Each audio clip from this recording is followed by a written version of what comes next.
Okay. Mr. Speaker, the President of the United States. All right, here we go.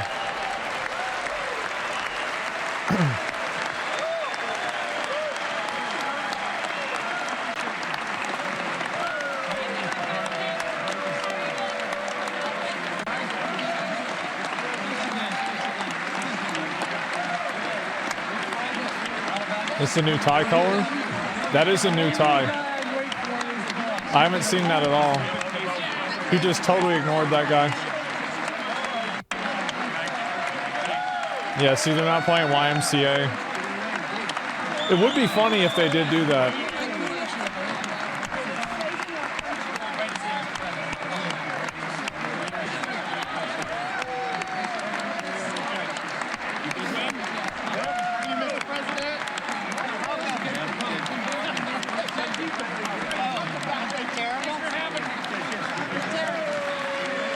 Nope.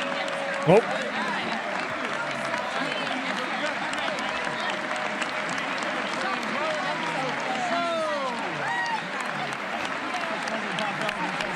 This is not normal? Is this not normal? I feel like this is pretty normal. Yeah, I've seen these a few times. It seems pretty normal. Dude tossed a sign. I didn't see it.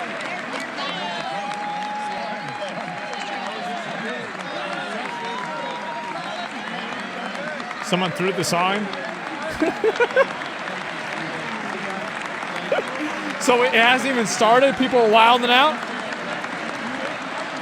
Oh, man. I mean, I guess you could have expected that, right?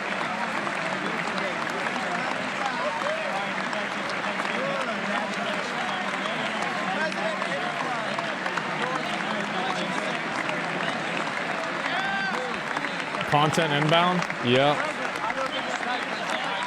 Oh boy.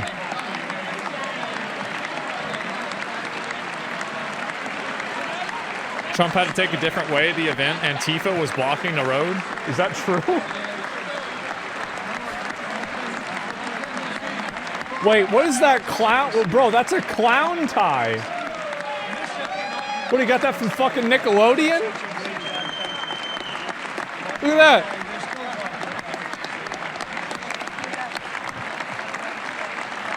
Goosebumps, yeah. Goosebumps, yeah.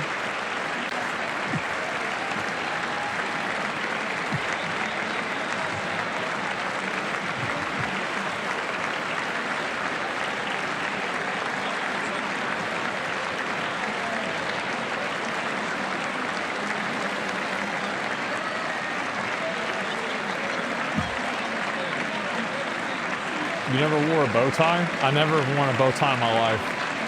At least as far as I can remember. I'm not a bow tie kind of guy, you know? Not for me. I've only worn a tie probably like 20 times in my life. If that.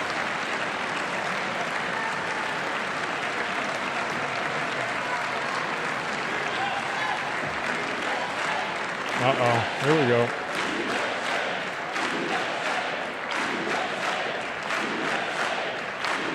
She's wearing the fucking hat. Oh, God.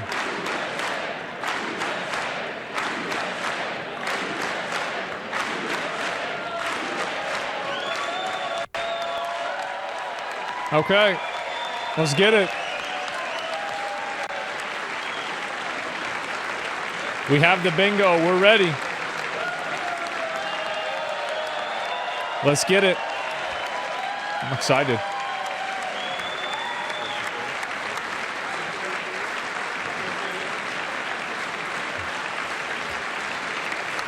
The gang's all here? Yeah. You could say that.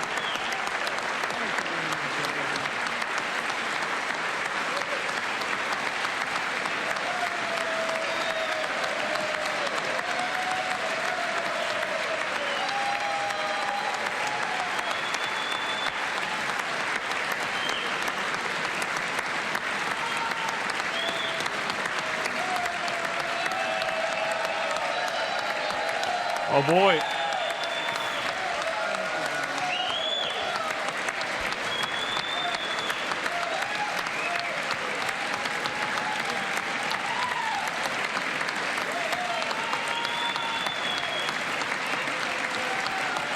Thank you.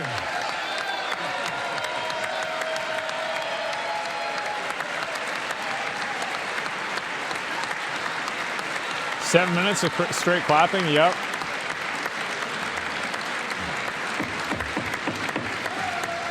Well, he's like, let's wrap this up. Let's go. Thank you very much. It's a great honor. Thank you very much. What's with Speaker that poll? Johnson, Vice President Vance, the First Lady of the United States,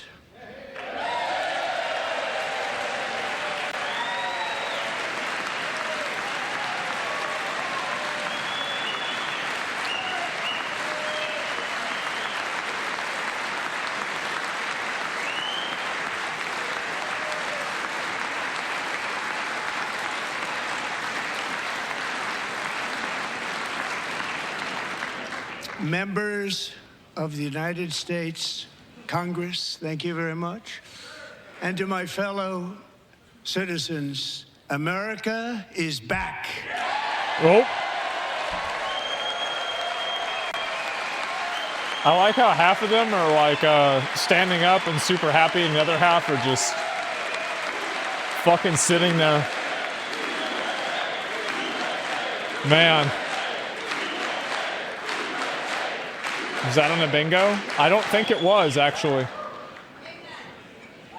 6 weeks ago, I stood beneath the dome of this Capitol and proclaimed the dawn of the golden age of America. Oh. From that moment on, it has been nothing but swift and unrelenting action to usher in the greatest and most successful era in the history of our country. Damn. We have accomplished more in 43 days than most administrations accomplished in 4 years or 8 years, and we are just getting started.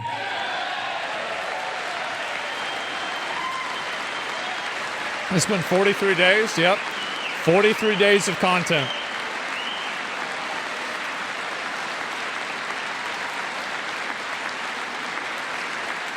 Thank you.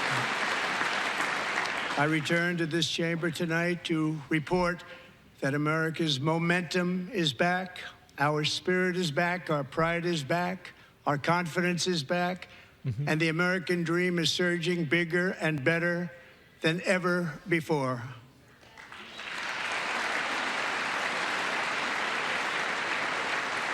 The American dream is unstoppable, and our country is on the verge of a comeback, the likes of which the world has never witnessed and perhaps will never witness again. There's never been anything like it. All right. The presidential election of November 5th was a mandate like has not been seen in many decades. We won all 7 swing states, giving us an electoral college victory of 312 votes.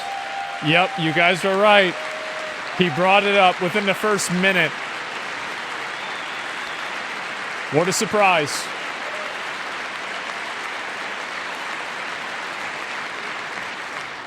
We won the popular vote by big numbers and won counties in our country. Oh.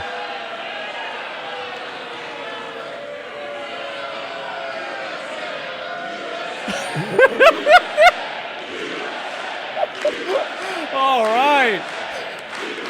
This is what I tuned in for. Let's go.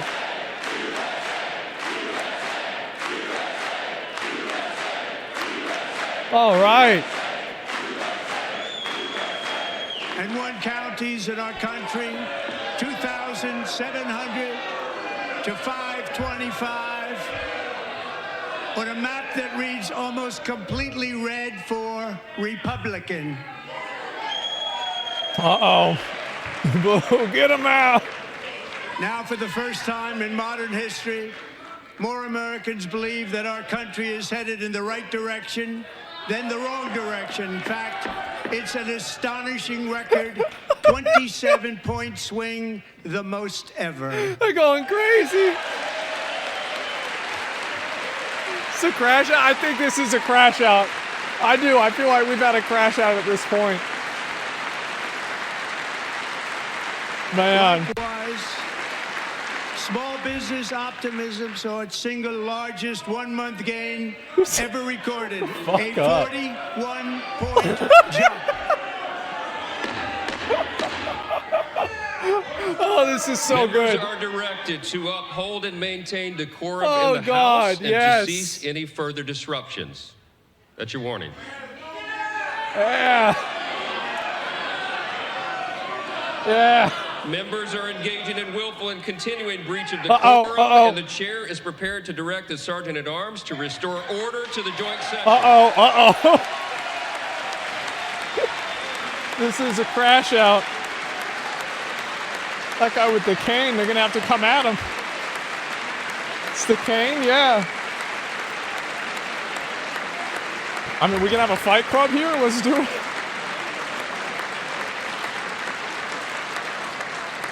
Mr. Green, take your seat. Take your seat, sir.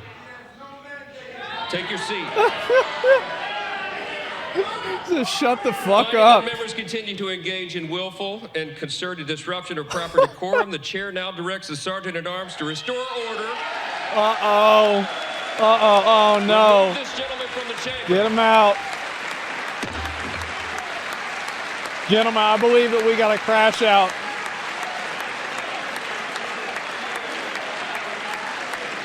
Yeah. Let's go.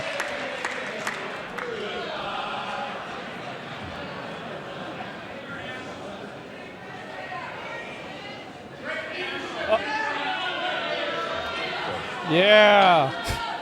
And another thing. Members are directed to uphold and maintain decorum in the House. Damn, bro, that's Mr. been like, President, you continue. it's like 2 minutes.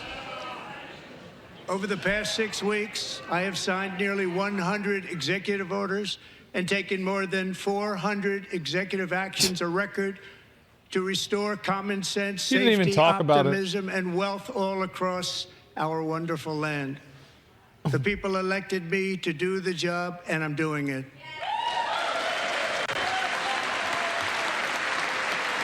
Yep.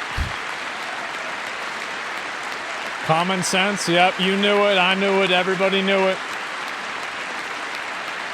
That's right.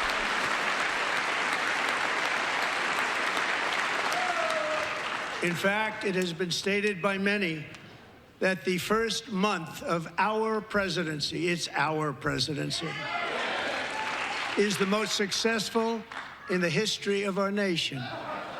See, I told y'all he was going to say that. I said it. I knew he going to do it. Of course he's going to say it. What makes it even more impressive is that, do you know who number 2 is? George Washington. How about that? Wow. I don't know about Wow. that list, but we'll take it. Within hours of taking the oath of office, I declared a national emergency on our southern border, and I deployed the U.S. military and Border Patrol to repel the invasion of our country. And what a job they've done. As a result, illegal border crossings last month were by far the lowest ever recorded, ever. That's a lot. Well, it's not a lot, which is a lot.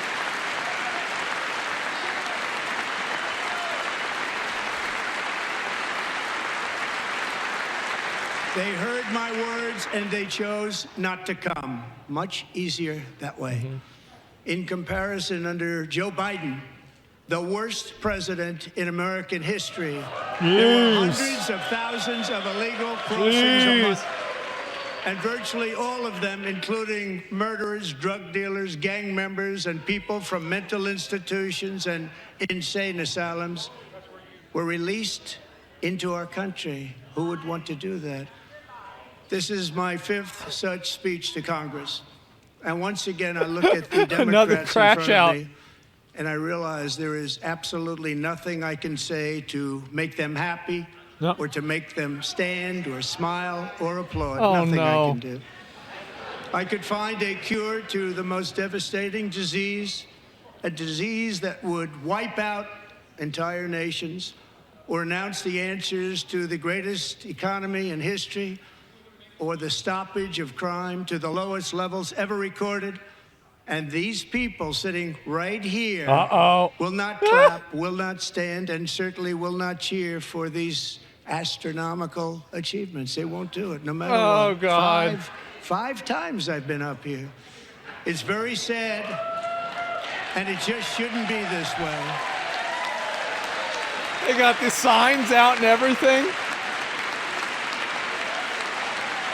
Oh, this is great.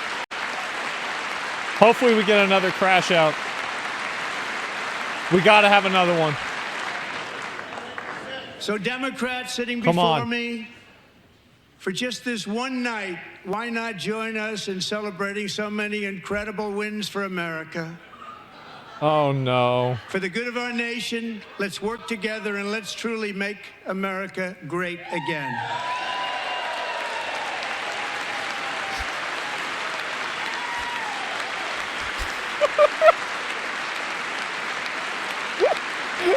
Oh, no. You said the line? Yep. Every day my administration is fighting to deliver the change America needs to bring a future that America deserves, and we're doing it. This is a time for big dreams and bold action. Upon taking office, I imposed an immediate freeze on all federal hiring, a freeze on all new federal regulations, and a freeze on all foreign aid. Oh. It's been 43 days, yeah.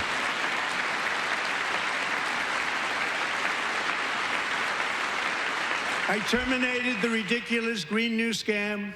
I should have put it on from there. the unfair Paris Climate Oh, Accord, fuck, I should have had on which there. was costing us trillions of dollars. Damn it, man. I knew I should have put it on there. Countries were not paying. I withdrew from the corrupt World Health Organization. Ooh. And I also withdrew from the anti-American UN Human Rights Council. Why? I guess that's good. We ended all of Biden's environmental restrictions that were making our country far less safe and totally unaffordable.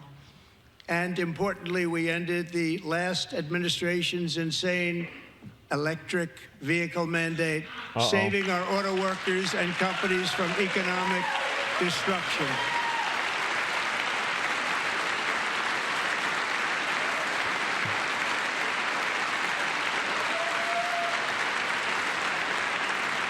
To unshackle our economy, I have directed that for every one new regulation, 10 old regulations must be eliminated, just like I did in my very successful first day.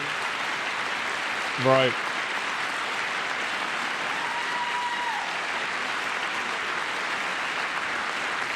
And in that first term, we set records on ending unnecessary rules and regulations like no other president had done before. We ordered all federal workers to return to the office. They will either show up for work in person or be removed from their job.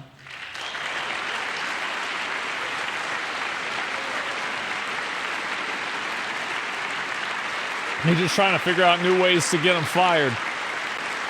And we've ended weaponized government where, as an example, a sitting president is allowed to viciously prosecute his political opponent, like me. How did that work out? Not too good. Not too good.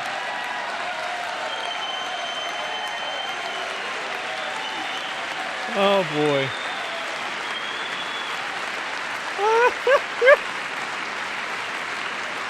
And I have stopped all government censorship and brought back free speech in America. It's back.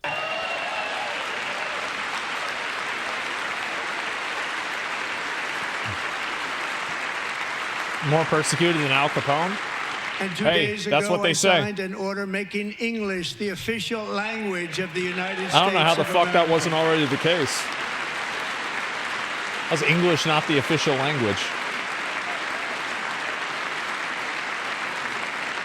I renamed the Gulf of Mexico the Gulf of America. That's a bingo.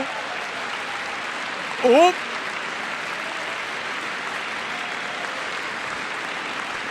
And likewise, I renamed for a great president, William McKinley, Mount McKinley again.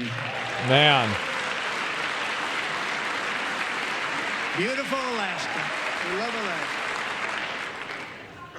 We've ended the tyranny of so-called diversity, equity, and inclusion policies all across the entire federal government and indeed the private sector and our military. Wow. Uh-oh. And our country will be woke no longer.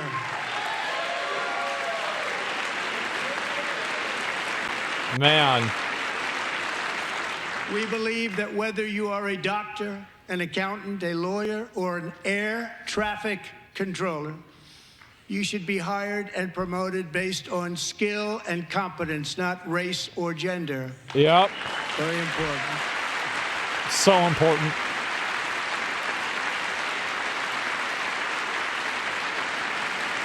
You should be hired based on merit.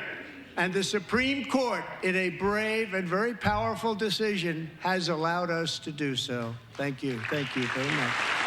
Thank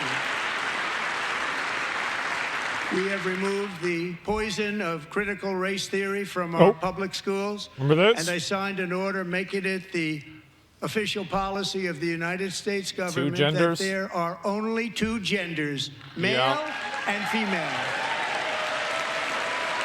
Man.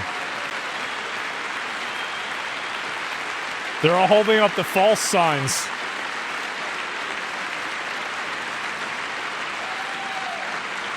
I also signed an executive order to ban men from playing in women's sports. Uh-oh.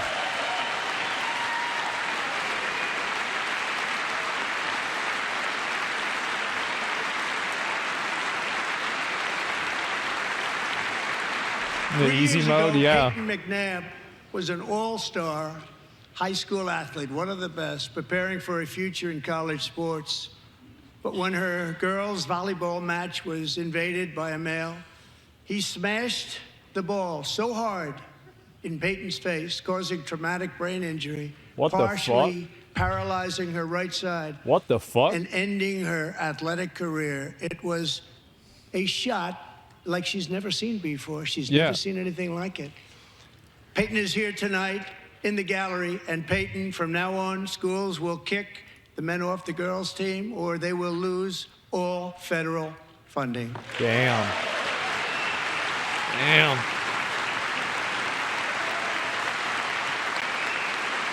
It's crazy this even needs to be said. It is. It's crazy.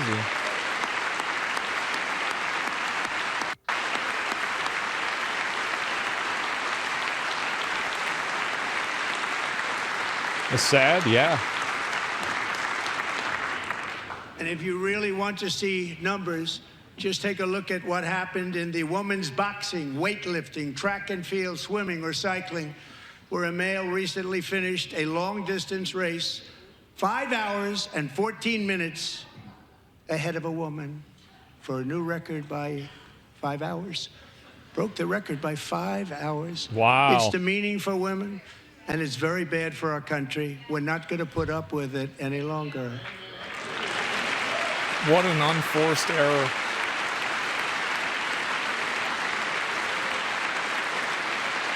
She's not happy. She's pissed.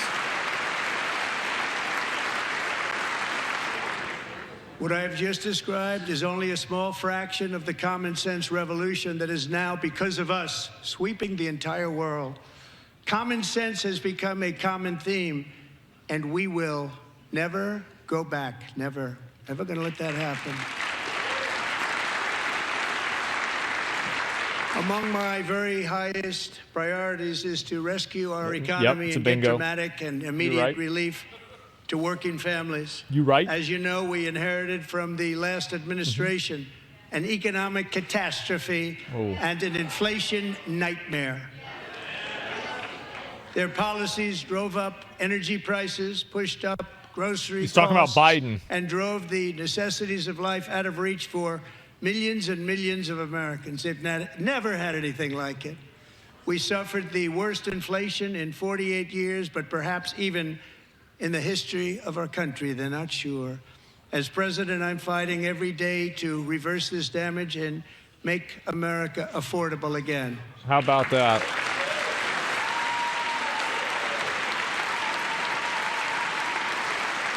How's that Biden's fault? Oh, they got the signs up. Joe Biden especially let the price of eggs get out of control. The egg price is out of control. And we're working hard to get it back down. Secretary, do a good job on that. You inherited a total mess from the previous administration. Man. Do a good job.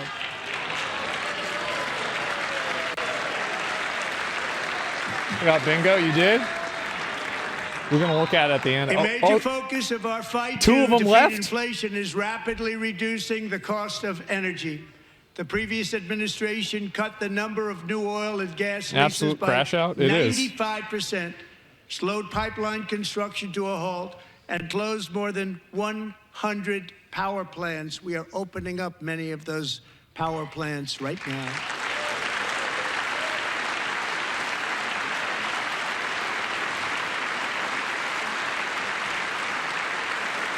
And frankly, we have never seen anything like it. That's why on my first day in office, I declared a national energy emergency. Resist egg prices? Yeah. Drill, baby, drill. It's coming. It's coming. Many times we have more liquid gold under our feet than any nation on earth, and by far. And now I fully authorize the most talented team ever assembled to go and get it. It's called Drill, Baby, Drill.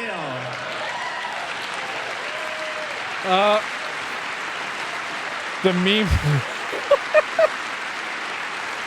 The meme president. That's another one. My administration is also working on a gigantic natural gas pipeline in Alaska. As of no surprise. surprise. Among the largest in the world, where Japan, South Korea, and other nations want to be our partner with investments of trillions of dollars each. There's never been anything like that one. It will be truly spectacular. It's all set to go. The permitting is gotten. And later this week, I will also take historic action to dramatically expand production of critical minerals and rare earths here in the USA. Oh.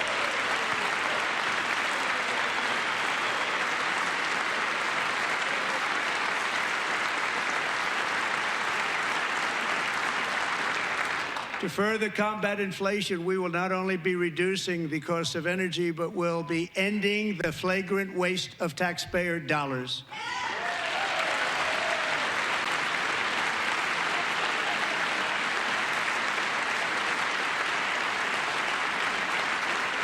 Do you think crash outs are planned? Created the brand new Department of Government Efficiency. Doge.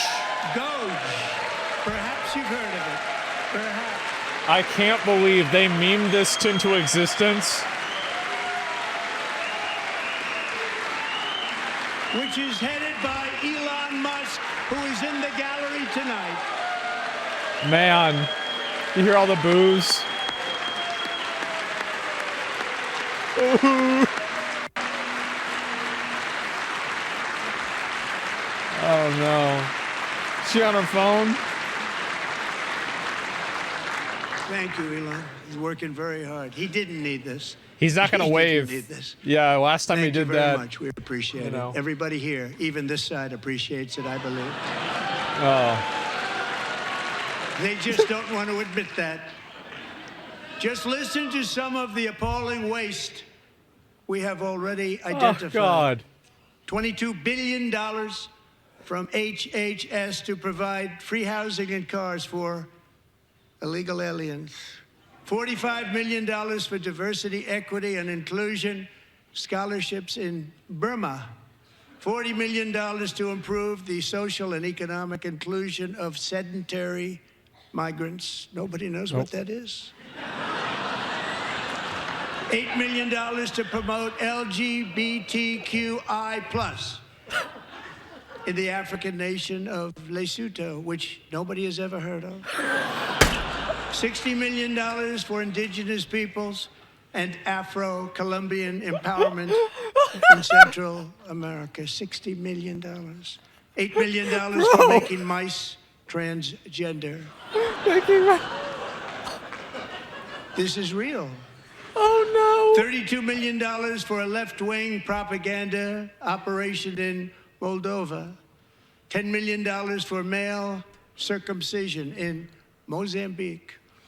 $20 million for the Arab Sesame Street in the Middle East. It's a program. $20 million for a program. $1.9 billion to recently created Decarbonization of Homes Committee, headed up, and we know she's involved. Just at the last moment, the money was passed over by a woman named Stacey Abrams. Have you ever heard of her? A $3.5 million consulting contract for lavish fish monitoring. Lavish $1.5 fish. million for voter confidence in Liberia. $14 million for social cohesion in Mali. $59 million for illegal alien hotel rooms in New York City. I watched a video on that. He's a real estate developer. He's done very well. $250,000 to increase vegan local climate action innovation in Zambia. $42 million for social and behavior change in Uganda. $14 million for improving public procurement in Serbia. $47 million for improving learning outcomes in Asia. Asia's doing very well with learning. I don't know what we're doing. We should use it ourselves. And $101 million for DEI contracts at the Department of Education. The most ever paid, nothing even like it. Under the Trump administration, all of these scams, and they're far worse, but I didn't think it was appropriate to talk about them. They're so bad. Many more have been found out and exposed and swiftly terminated by a group of very intelligent, mostly young people, headed up by Elon, and we appreciate it. We found hundreds of billions of dollars of fraud.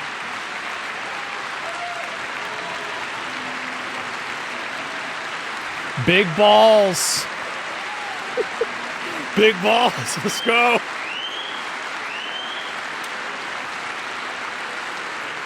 And we've taken back the money and reduced our debt to fight inflation and other things. Taking back a lot of that money. We got it just in time. This is just the beginning. The Government Accountability Office, a federal government office, has estimated annual fraud of over $500 billion in our nation. They got another one. We're working very hard to stop it. We're going to. We're also identifying this is more of a crash out than I expected. Incompetence and probable fraud in the Social Security program for our seniors, and that our seniors and people that we love rely on. Believe it or not, government databases list 4.7 million Social Security members from people aged 100 to 109 years old. Oh, no. Oh, no. 3.6 million people from ages 110 to 119. I don't know any of them. I know some people that are rather elderly, but not quite that elderly. No, he's not. 3.47 million people from ages 120 to 129. 3.9 million people from ages 130 to 139. 3.5 million He's going to go through the whole list. From ages 140 fuck. to 149. And money is being paid to many of them. And we're searching right now. In fact, Pam, good luck. Good luck. You're going to find it. There's always somebody else talking. People, because it just keeps getting paid and nobody does. And it really hurts Social Security and hurts our country. 1.3 million people from ages 150 to 159, and over 130,000 people, according to the Social Security databases, are age over 160 years old. No. We have a healthier country than I thought, Bobby.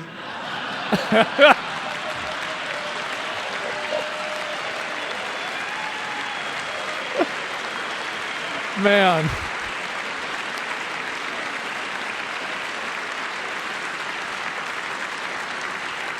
Including, to finish, 1,039 people between the ages of 220 and 229, one person between the age of 240 and 249, and one person is listed at 360 years of age.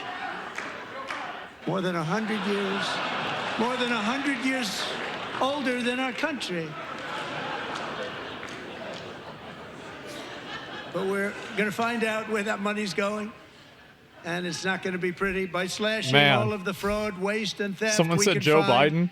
We will defeat inflation, bring down mortgage rates, lower car payments and grocery prices, protect our seniors, and put more money in the pockets of American families.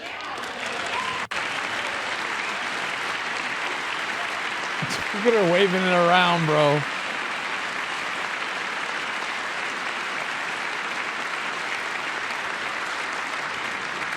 And today, interest rates took a beautiful drop, big, beautiful drop. It's about time. And in the near future, I want to do what has not been done in 24 years, balance the federal budget. We're going to balance it.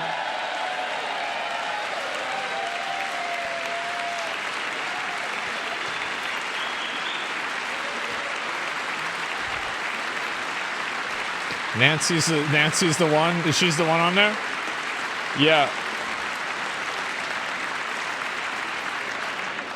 With that goal in mind, we have developed in great detail what we are calling the Gold Card, which goes on sale very, very soon. Another bingo. For $5 million, we will allow the most successful job-creating people from all over the world to buy a path to U.S. citizenship. It's like the green card, but better and more sophisticated. Right. And these people will have to pay tax in our country. They won't have to pay tax. It's a pay-to-win country now. The money that they've made, you wouldn't want to do that, but they have to pay tax, create jobs. They'll also be taking people out of colleges and paying for them so that we can keep them in our country instead of having them being forced out. Number one, at the top school, as an example, being forced out and not being allowed to stay and create tremendous numbers of jobs and great success for a company out there. So while we take out the criminals, killers, traffickers, and child predators who are allowed to enter our country under the open border policy. That's real bad. These people, the Democrats, the Biden administration, the open border insane policies that you've allowed to destroy our country, we will now bring in brilliant, hardworking, job-creating people. They're going to pay a lot of money, and we're going to reduce our debt with that money.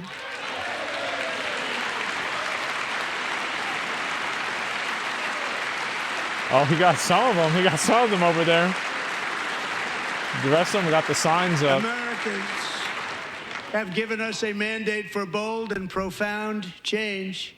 For nearly 100 years, the federal bureaucracy has grown until it has crushed our freedoms, ballooned our deficits, and held back America's potential in every possible way.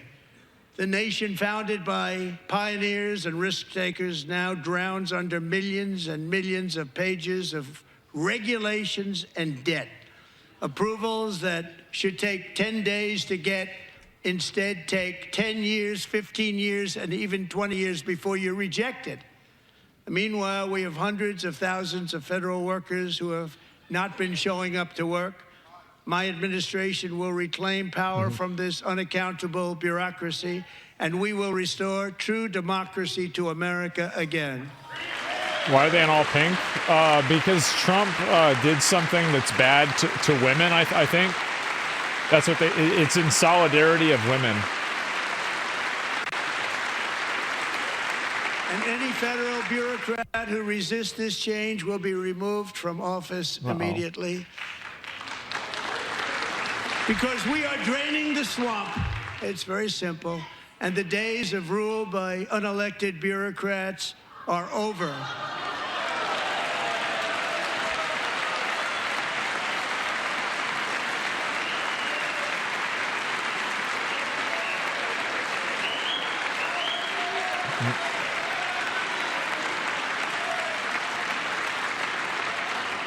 And the next phase of our plan to deliver the greatest economy in history is for this Congress to pass tax cuts for everybody. They're in there. They're waiting for you to vote.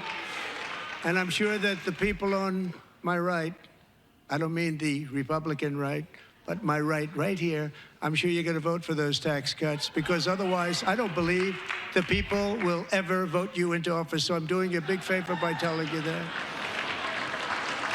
But I know this group is going to be voting for the tax.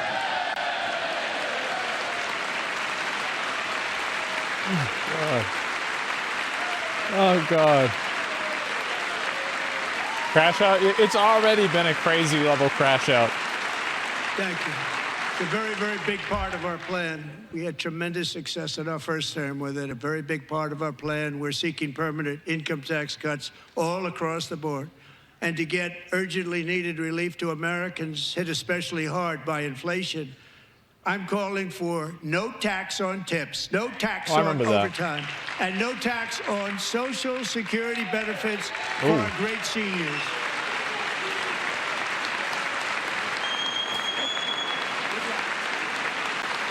Man. No tax on overtime is insane? Yeah, it is. Start by shut up. Also, she brought a whiteboard. Want to make interest payments on car loans tax deductible, but only if the car is made in America.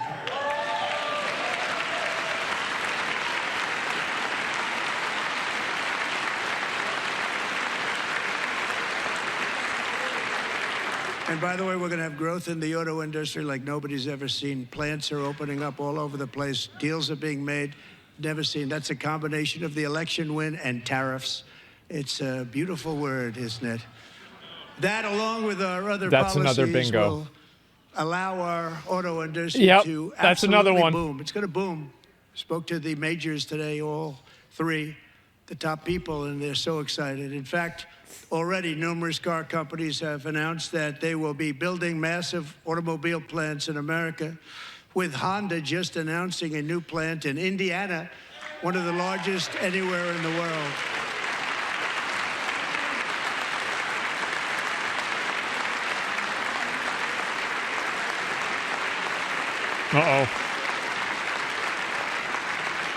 And this has taken place since our great victory on November 5th, a date which will hopefully go down as one of the most important in the history of our country.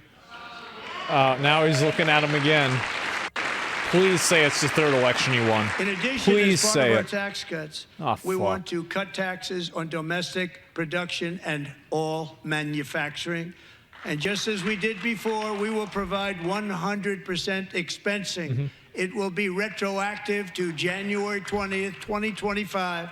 And it was one of the main reasons why our tax cuts were so successful in our first term, giving us the most successful economy in the history of our country. That's pretty good. We had a great first term. That's real good. Damn. If you don't make your product in America, however, under the Trump administration, you will pay a tariff, and in some cases, a rather large one. Other countries have used tariffs against us for decades, and now it's our turn to start using them against those other countries. On average, the European Union, China, Brazil, India, Mexico, and Canada, have you heard of them? And countless other nations charge us tremendously higher tariffs than we charge them. It's very unfair. India charges us auto tariffs higher than 100%. China's average tariff on our products is twice what we charge them. And South Korea's average tariff is 4 times higher. Think of that, 4 times higher. That's a lot And we more. give so much help militarily and in so many other ways to South Korea, but that's what happens. This is happening by friend and foe. This system is not fair to the United States and never was, and so on April 2nd, I wanted to make it April 1st. Fuck. I got rid of it. Want to be accused of April Fool's Day? That's I got rid of it. Just one day was cost us a lot of Shit. money. But we're going to do it in April. I'm a very superstitious person. I got rid of April it. 2nd, You retard. reciprocal tariffs kick in. And whatever they tariff us, other countries, we will tariff them. That's reciprocal, back and forth. Whatever they tax us, Man, we will tax them. I should have known, man. If they do non-monetary tariffs I should have known. to keep us out of their market, then we will do non-monetary barriers to keep them out of our market. There's a lot of that, too. They don't even allow us in their market. We will take in trillions and trillions of dollars and create jobs like we have never seen before. I did it with China, and I did it with others, and the Biden administration couldn't do anything about it because there was so much money they couldn't do anything about it. That's a lot. We have been ripped off for decades by nearly every country on earth, and we will not let that happen any longer.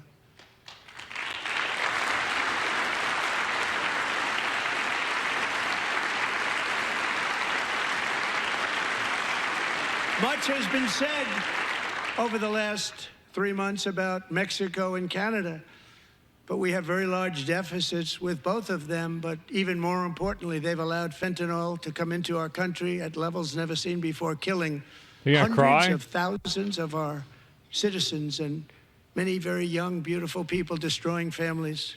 Nobody's ever seen anything like it.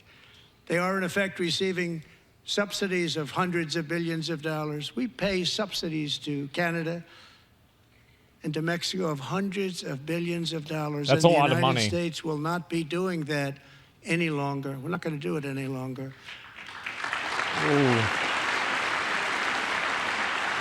Thanks to our America First policies we're putting into place, we have had $1.7 trillion of new investment in America in just the past few weeks. The combination of the election and our economic policies. It's a lot of that money. People of SoftBank, one of the most brilliant anywhere in the world, announced a $200 billion investment. OpenAI and Oracle, Larry Ellison, announced $500 billion investment, which they wouldn't have done if Kamala had won. Apple announced $500 billion investment. Oh, man. Tim Cook called me. He said, I cannot spend it fast enough. It's going to be much higher than that, I believe. They'll be building their plants here instead of in China. And just yesterday, Tim Apple. Taiwan Semiconductor, the biggest in the world, most powerful in the world, has a tremendous amount, 97% of the market, announced a $165 billion investment to build the most powerful chips on earth right here in the USA. It's a lot of money. It's big money.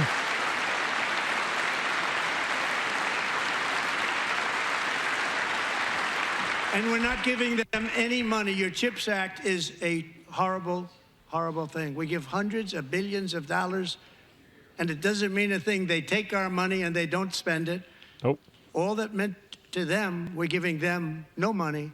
All that was important to them was they didn't want to pay the tariffs, so they came and they're building, and many other companies are coming. We don't have to give them money. We just want to protect our businesses and our people, and they will come because they won't have to pay tariffs if they build in America. So it's very amazing. You should get rid of the CHIP Act, and whatever's left over, Mr. Speaker, you should use it to reduce debt or any other reason you want to. He's constantly lying? Why can't you see this? Shut up, idiot. We're trying to watch the show. Our new trade policy will also be great for the American farmer. I love the farmer.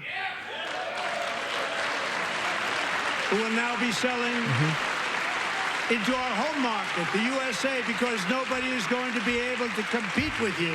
Damn. Because there's goods that come in from other countries and companies. They're really in a bad position in so many different ways. They're uninspected.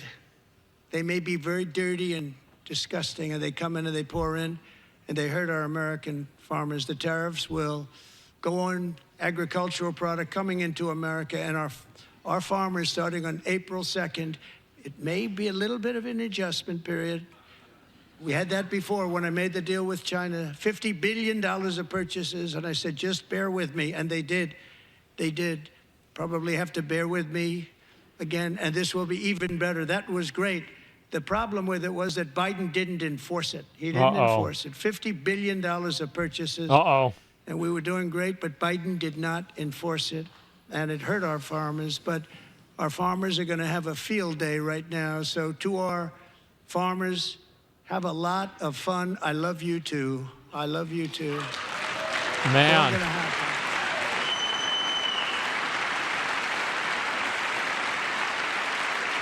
That's going for an hour? Not quite, almost an hour. Impose a 25% tariff on foreign aluminum, copper, lumber, and steel, because if we don't have, as an example, steel and lots of other things, we don't have a military, and frankly, we just won't have a country very long.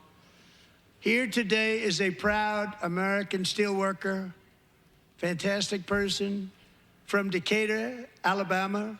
Jeff Denard has been working at the same steel plant for 27 years in a job that has allowed him to serve as the captain of his local volunteer fire department, raise 7 children with his beautiful wife, Nicole, and over the years provide a loving home for more than 40 foster children. God damn. Great, Jeff.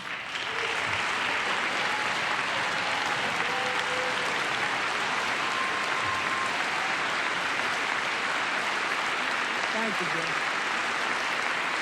W. Baldo. Yeah. Thank you, Jeff. That's a Baldy W. Stories like Jeff's remind us that tariffs are not just about protecting American jobs. They're about protecting the soul of our country.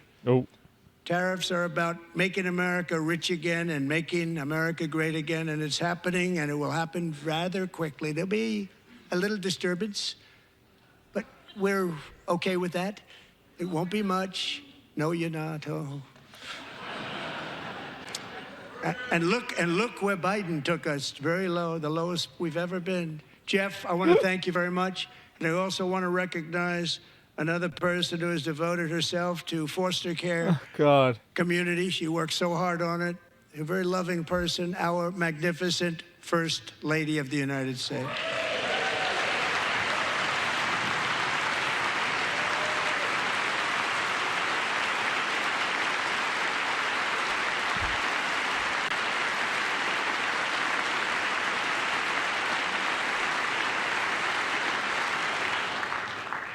Melania's work has yielded incredible results, helping prepare our nation's future leaders as they enter the workforce. Our First Lady is joined by 2 impressive young women, very impressive. Haley Ferguson, who benefited from the First Lady's Fostering the Future initiative and is poised to complete her education and become a teacher. And Elliston Berry, who became a victim of an illicit deepfake image produced by a peer. With Elliston's help, the Senate just passed the Take It Down Act, and this is so important. Thank you very much, John. John Thune, thank you. Stand up, John. Thank you, John. Is it deep fake? It passed? It just basically punishes social media companies. I mean, fuck them. Fuck them. That's what I think. I think fuck them. Thank you. And thank you to John Thune and the Senate. Great job. To criminalize the publication of such images online is a terrible, terrible thing. And once it passes the House, I look forward to signing that bill into law. Thank you. And I'm going to use that bill for myself, too, if you don't mind. Because nobody gets treated worse than I do online. Nobody. That's great. Thank you very much to the Senate. Thank you. The deep fakes of Trump. Oh, But if God. we truly care about protecting Americans' children, no step is more crucial than securing America's borders.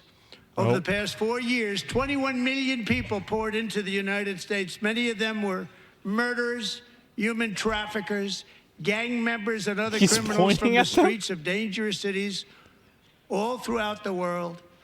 Because of Joe Biden's insane and very dangerous open border policies, they are now strongly embedded in our country, but we are getting them out and getting them out fast.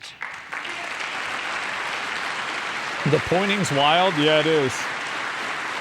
That's something special, right?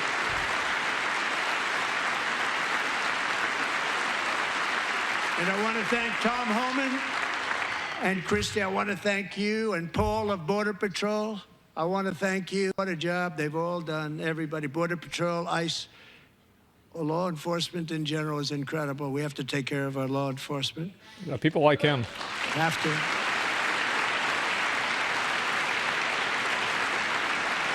Last year,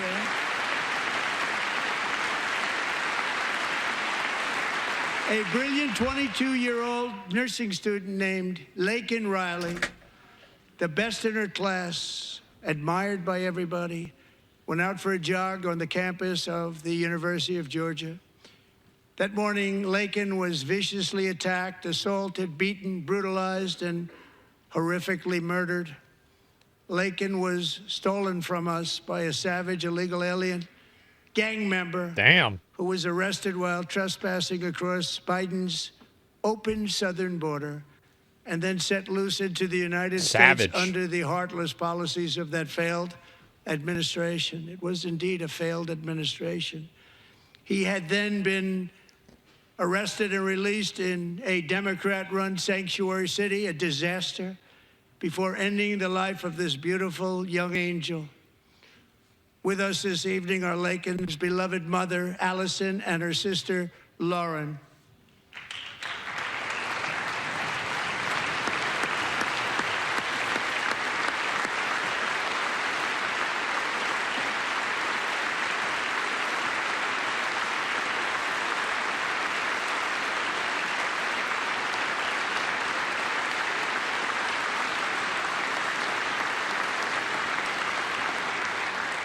Last year, I told Laken's grieving parents that we would ensure their daughter would not have died in vain. That's why the very first bill I signed into law as your 47th president mandates the detention of all dangerous criminal aliens who threaten public safety. It's a very strong, powerful act. Yeah, that would make sense. That would make sense. What about the mineral deal? He gonna get to it. Usually he talks about Ukraine at the end. I've watched like 10 of these. It's called the Laken-Riley Act. So Allison and Lauren, America will never ever forget he does the same thing every time. Laken Hope Riley.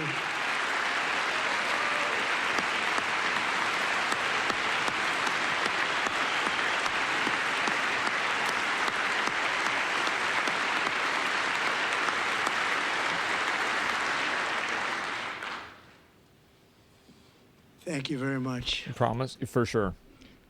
Since taking office, my administration has launched the most sweeping border and immigration crackdown in American history, and we quickly achieved the lowest numbers of illegal border crossers ever recorded. Thank you. Ever.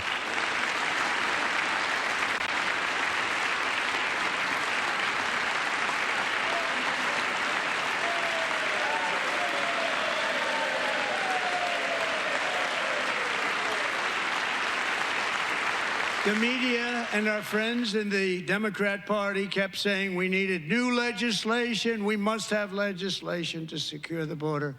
But it turned out that all we really needed was a new president. Man. They're not getting up for that one, huh? Yeah. Ain't none of them getting up for that.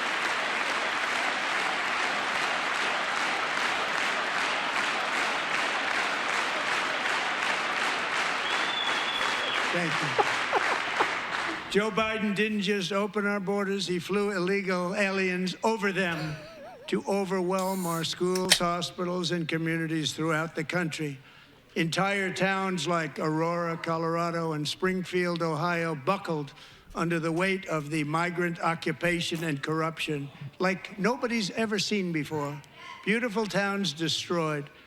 Now, just as I promised in my inaugural address, we are achieving the great liberation of America.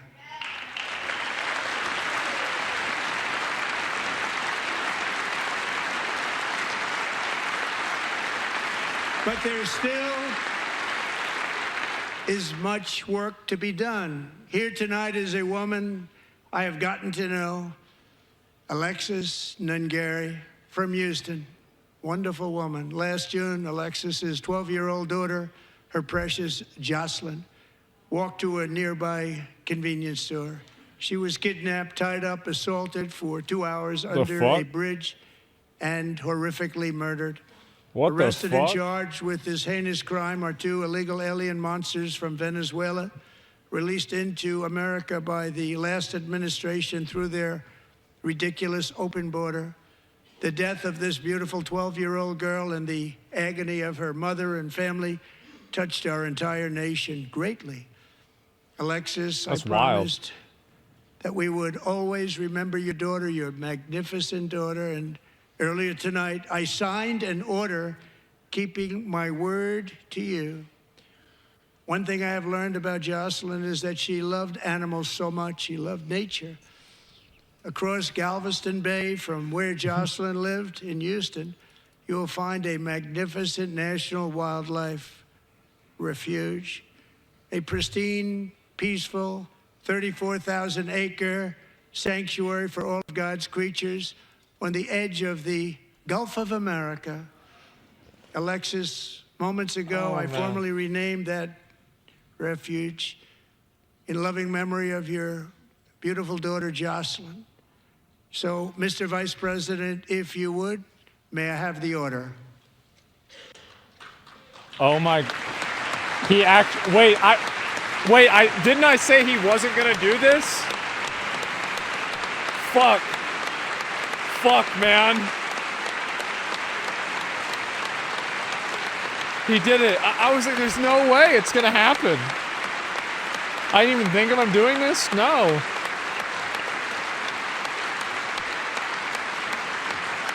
Jesus Christ.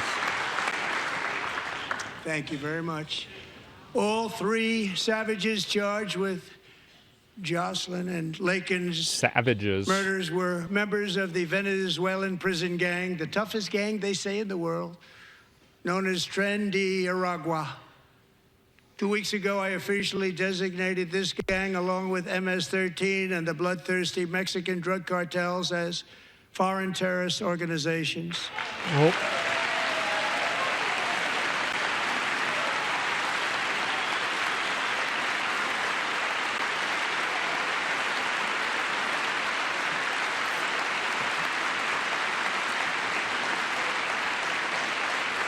They are now officially in the same category as ISIS, and that's not good for them. No. Countless thousands of these terrorists were welcomed into the U.S. by the Biden administration. But now every last one will be rounded up and forcibly removed from our country, or, if they're too dangerous, put in jails, standing trial in this country, because we don't want them to come back ever.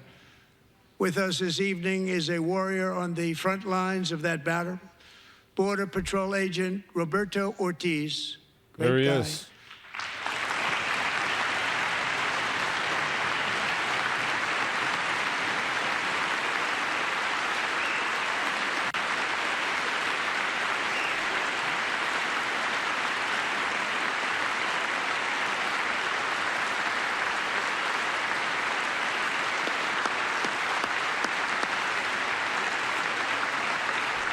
In January, Roberto and another agent were patrolling by the Rio Grande near an area known as Cartel Island. Doesn't sound too nice to me. Cartel Island.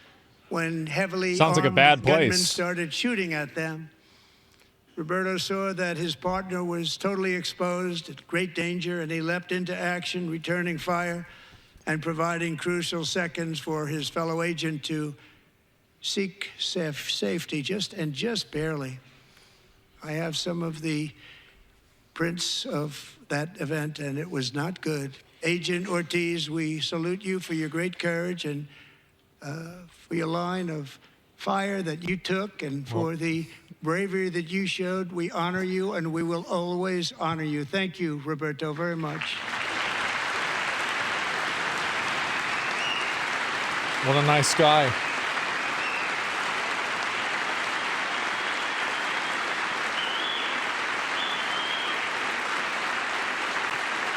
Thank you, Roberto.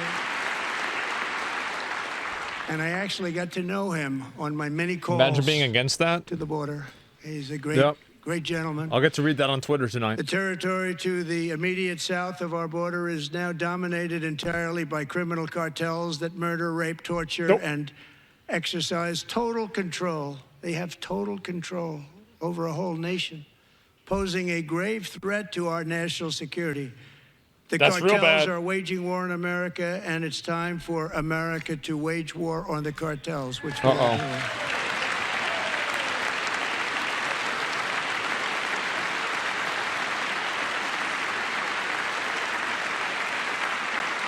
Damn, they're just sitting there, huh? 5 nights ago, Mexican They're just sitting authorities, because of our tariff policies being imposed on them, think of this, handed over to us 29 of the biggest cartel leaders in their country. Well, that's convenient. That has never happened before. They want to make us happy. First time ever. That's real convenient. Yeah, you just get them. We need Mexico and Canada to do much more than they've done, and they have to stop the fentanyl and drugs pouring into the USA. They're going to stop it. I have sent Congress a detailed funding request laying out exactly how we will eliminate these threats to protect our homeland and complete the largest deportation operation in American history, larger even than current record holder President Dwight D. Eisenhower, a moderate man, but someone who believed very strongly in borders.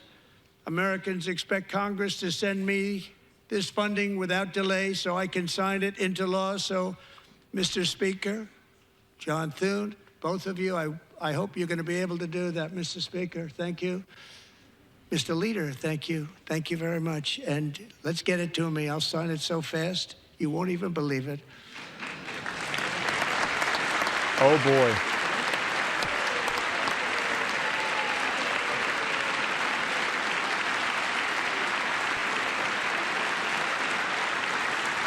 And as we reclaim our sovereignty, we must also bring back law and order to our cities and towns. Uh-oh, is this me on that sanctuary city shit?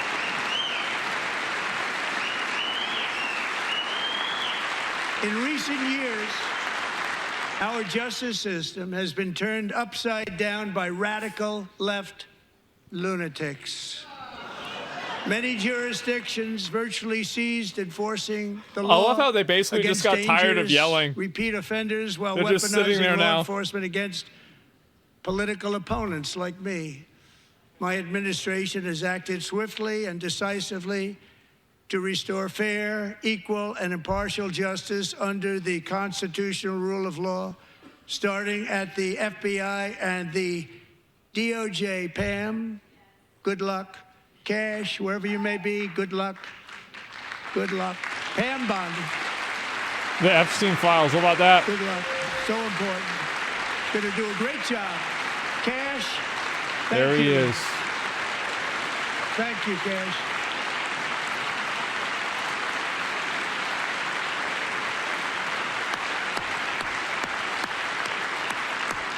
Read the list. He does. They've already started very strong. They're going to do a fantastic job. You're going to be very proud of them. I mean, what's the book there for, right? We're also once again giving our police officers the support, protection, and respect they so dearly deserve. They have to get it.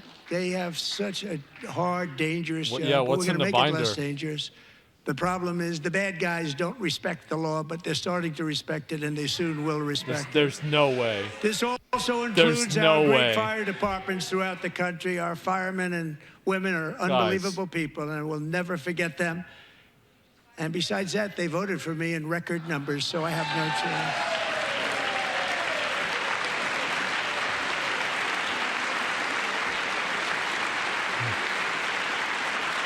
That would be insane. 1 year ago this month, Yeah. 31-year-old New York police officer Jonathan Diller, unbelievably wonderful person and a great officer, was gunned down at a traffic stop on Long Island. I went to his funeral. The vicious criminal charged with his murder had 21 prior arrests, and they were rough arrests, too. He was a real bad one. The thug in the seat next to him had 14 prior arrests and went by the name of Killer. He was Killer. He killed other people, they say, a lot of them.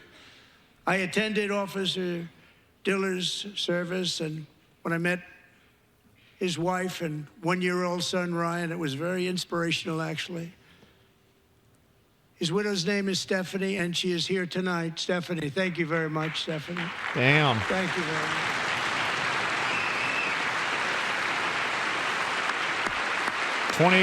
Yeah.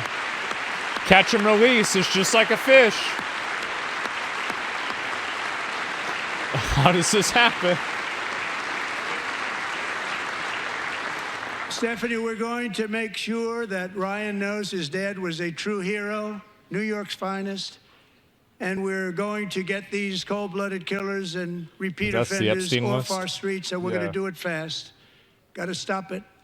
They get out with 28 arrests. They push people into subway trains. They hit people over the head, back of the head with baseball bats. We got to get them out of here. There's no way that's I've the already Epstein signed list. an executive order requiring a mandatory death penalty for anyone who murders a police officer. And tonight I'm asking Congress to pass that policy into permanent law. There's no shot.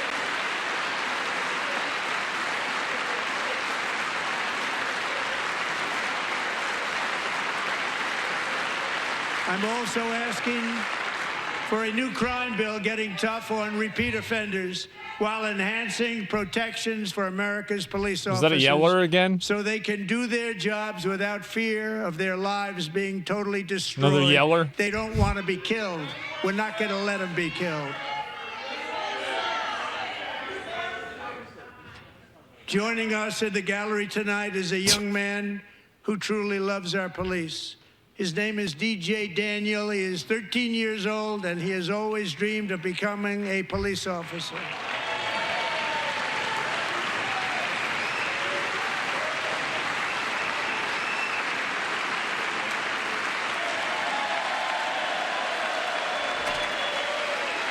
The hairline? That's why his dad's wearing a do-rag. Yep. Yep. It runs in the family. Hairline's insane. Yep.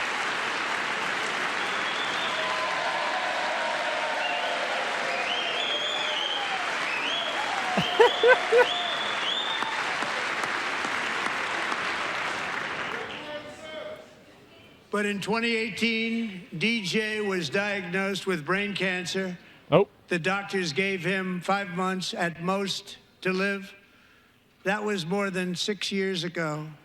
Damn. Well, that explains the fucking hairline. Holy shit. God damn.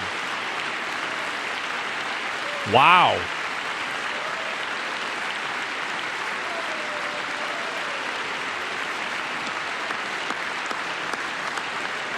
Holy shit.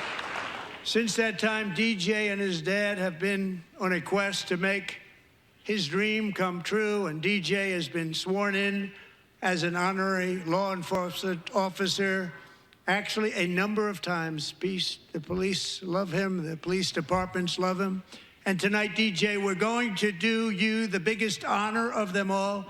I am asking our new Secret Service Director, Sean Curran, to officially make you an agent of the United States Secret Service.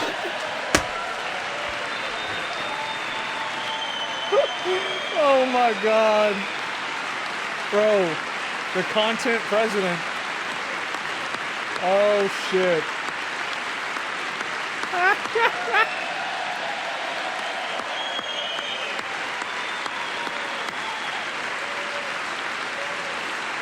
This kid's pension's gonna be wild? Yeah, true.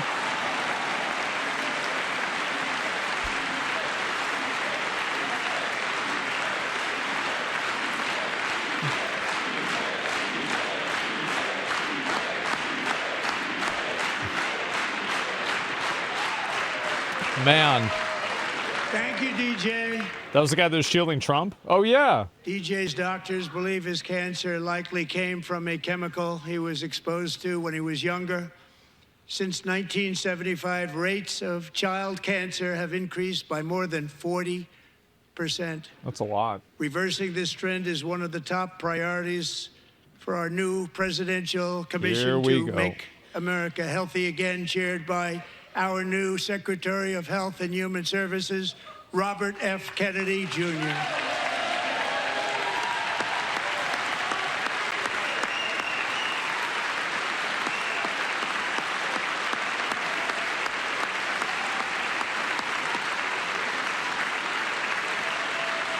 The hand?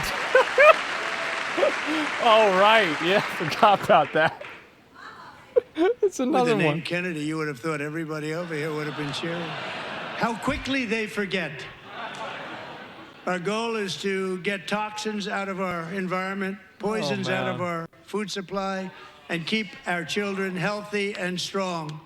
As an example, not long ago, and you can't even believe these numbers, 1 in 10,000 children had autism. Yeah. 1 in 10,000. I know this script. And now it's 1 in 36. There's something wrong. 1 in 36. Think of that. For guys, it's like way more. So we're going to find out what it is, and there's nobody better than Bobby and all of the people that are working with you. You have the best to figure out what is going on. Got another yeller. Okay, Bobby, good luck. It's a very important job. Thank you. It's 1 in 2. Every other person's autistic. Another yeller. I never imagined this many crash outs. Thank you. My administration is also working to protect our children from toxic ideologies in our schools. A few years ago, January, Littlejohn and her husband discovered that their daughter's school had secretly socially transitioned their 13-year-old little girl. Teachers and administrators conspired to deceive January and her husband while encouraging her daughter to use a new name and pronouns. They, them pronoun, actually, all without telling January, who is here tonight and is now a courageous advocate against this form of child abuse. January, thank you. Thank you. They, them. What the fuck? I'm sure this totally happened. There's a chance it did. I don't know. Maybe not. Thank you. Stories like this are why, shortly after taking office, I signed an executive order banning public schools from indoctrinating our children with transgender ideology. Hear a lot about that.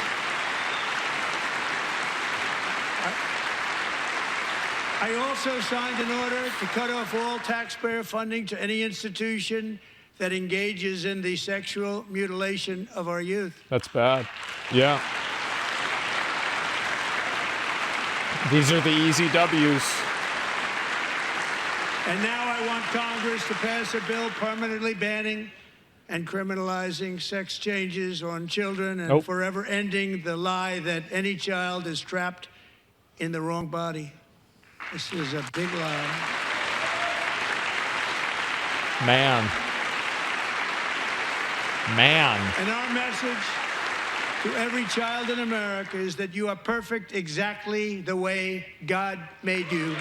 Unless you're fat, then you're not. But besides that,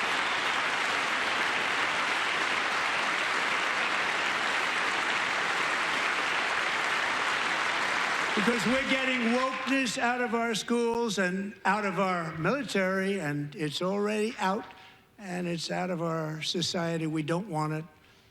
Wokeness is trouble. Wokeness is bad. It's gone. It's gone. And we feel so much better for it, don't we? Don't we feel better? Nope. Our service members won't be activists and ideologues. They will be fighters and warriors. They will fight for our country. And Pete, congratulations. Secretary of Defense, congratulations.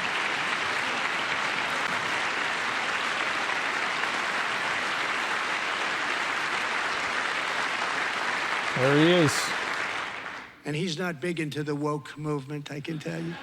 I know him well. I am pleased to report that in January, the U.S. Army had its single best recruiting month in 15 years. That's not a and surprise. that all armed services are having among the best recruiting results ever in the history of our services. What a difference. Yep.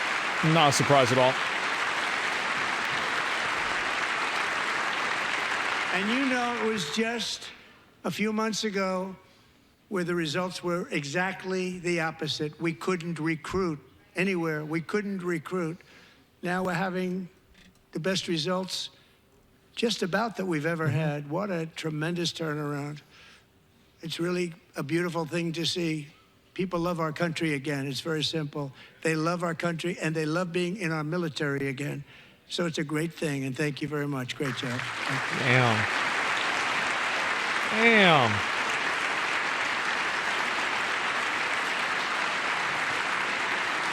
We're joined tonight by He's a young mad. man, Jason Hartley, who knows the weight of that call of duty. Jason's father, grandfather, and great-grandfather all wore the uniform. Jason tragically lost his dad, who was also a Los Angeles County Sheriff's deputy when he was just a boy, and now he wants to carry on the family legacy of service. Jason is a senior in high school, name drop. a 6-letter varsity athlete, a really good athlete, they say, a brilliant student address with is a the longest one. 4.46, that's good, GPA. And his greatest dream is to attend the U.S. Military Academy at West Point. Oh. There he is.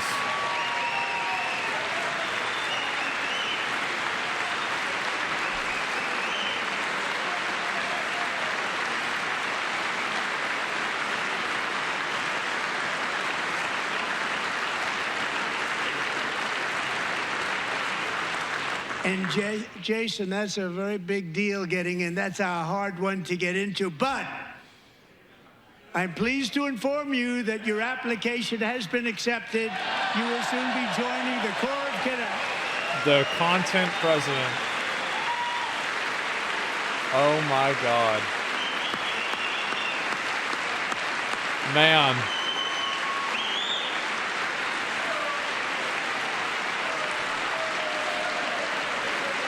That's crazy.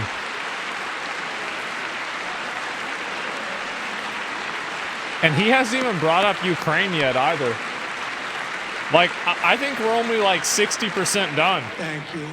Jason, you're going to be on the Yeah. long gray line, Jason. As Commander-in-Chief, my focus is on building the most powerful military of the future. As a first step, I'm asking Congress to fund a state-of-the-art Golden Dome missile defense shield to protect our homeland. Instead of Iron Dome, it's like one above that. I like that. Yeah. The Golden Dome.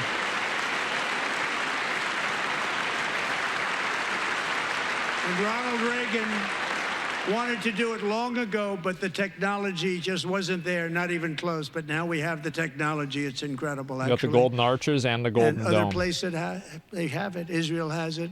Other places have it. And the United States should have it too, right, Tim, right? They should have it too. So I want to thank you. But it's a very, very important. This is a very dangerous world. We should have it. We want to be protected, and we're going to protect our citizens like never before. Wow.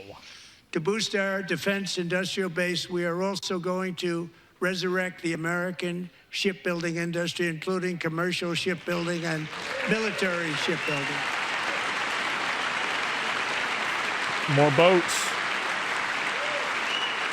And for that purpose, I am announcing tonight that we will create a new Office of Shipbuilding in the White House and offer special tax incentives to bring this industry home to America where it belongs. We used to make so many ships. We don't make them anymore very much, but we're going to make them very fast, very soon. It will have a huge impact. To further enhance our national security, my administration will be reclaiming the Panama Canal, and we've already started doing it. That's another bingo. That's another bingo. Just today, a large American company announced they are buying both ports around the Panama Canal and lots of other things having to do with the Panama Canal and a couple of other canals. The Panama Canal was built by Americans for Americans, not for others. China. Others could use it, but it was built at tremendous cost of American blood and treasure. 38,000 workers died building the Panama Canal. They died of malaria. They died of snake bites and mosquitoes. Not a nice place to work. They paid them very highly to go there, knowing there was a 25% chance that they would die. That's pretty bad. The most expensive project also that was ever built in our country's history, if you bring it up to modern day costs. It was given away by the Carter administration for $1, but that agreement has been violated very severely. We didn't give it to China. We gave it to Panama, and we're taking it back. That was a sweep. That was a sweep.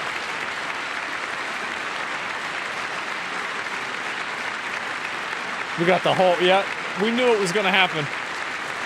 And we have Marco Rubio in charge. Good luck, the Dollar Marco. Tree Canal. Now, we know who to blame if anything goes wrong. Marco's been amazing, and he's going to do a great job. Think of it, he got 100 votes. You know, he was approved with actually 99, but the 100th was this gentleman, and I feel very certain. So let's assume he got 100 votes. And I'm either very, very happy about that or I'm very concerned about it. But he's already proven. I mean, he's a great gentleman. He's respected by everybody, and we appreciate you voting for Marco. He's going to do a fantastic job. Thank you. Thank you. Man. He's doing a great job. Missed a few. I'll go through the rest of them. Man. Great job. Man. And I also have a message Little tonight Marco. for the incredible people of Greenland. We strongly support your right to determine your own future. And if you choose, we welcome you into the United States of America. We need Greenland for national security and even international security, and we're working with everybody involved to try and get it. But we need it really for international world security. And I think we're going to get it. One way or the other, we're going to get it. We will keep you safe. Oh, shit. We will make you rich, and together we will take Greenland to heights like you have never thought possible before. It's a very small population, Man. but very, very large piece of land, and very, very One way or important another, for huh?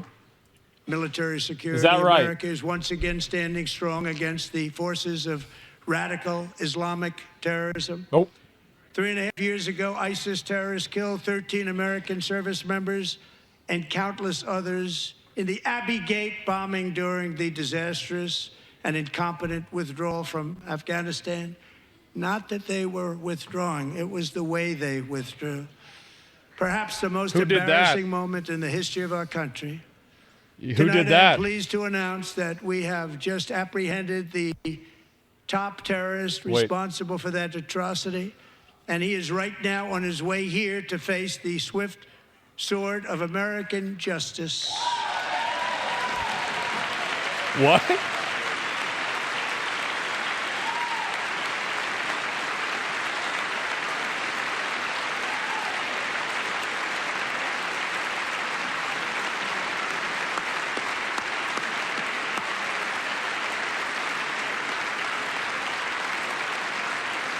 And I want to thank especially the government of Pakistan for helping arrest this monster. Oh.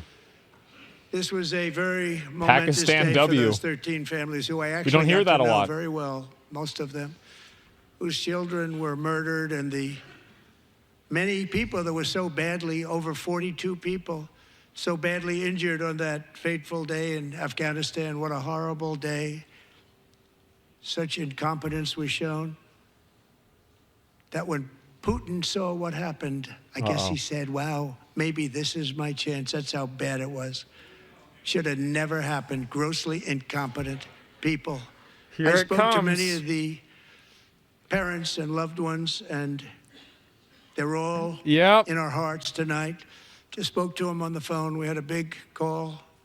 Every one of them called, and everybody was on the line, and they did nothing but cry with happiness. They were very happy, as happy as you can be under those circumstances. Their child, brother, sister, son, daughter was killed for no reason whatsoever. In the Middle East, we're bringing back our hostages from Gaza. In my first term, we achieved one of the most groundbreaking peace agreements in generations, the Abraham Accords.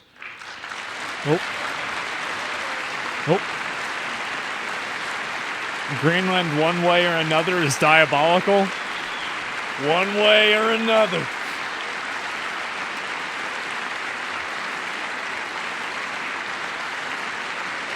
And now we're going to build on that foundation to create a more peaceful and prosperous future for the entire region. A lot of things are happening in the Middle East. People have been talking about that so much lately with everything going on with Ukraine and Russia. Here we go. But a lot of things It's are coming. happening in the Middle East. It's a rough neighborhood, actually.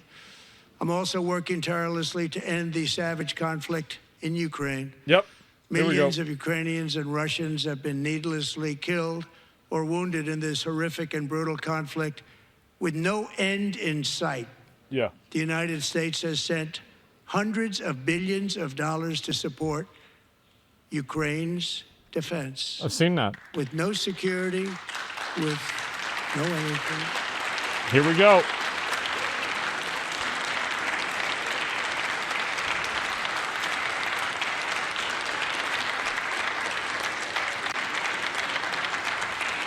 Do you want to keep it going for another 5 years? Yeah, you would say Pocahontas says yes.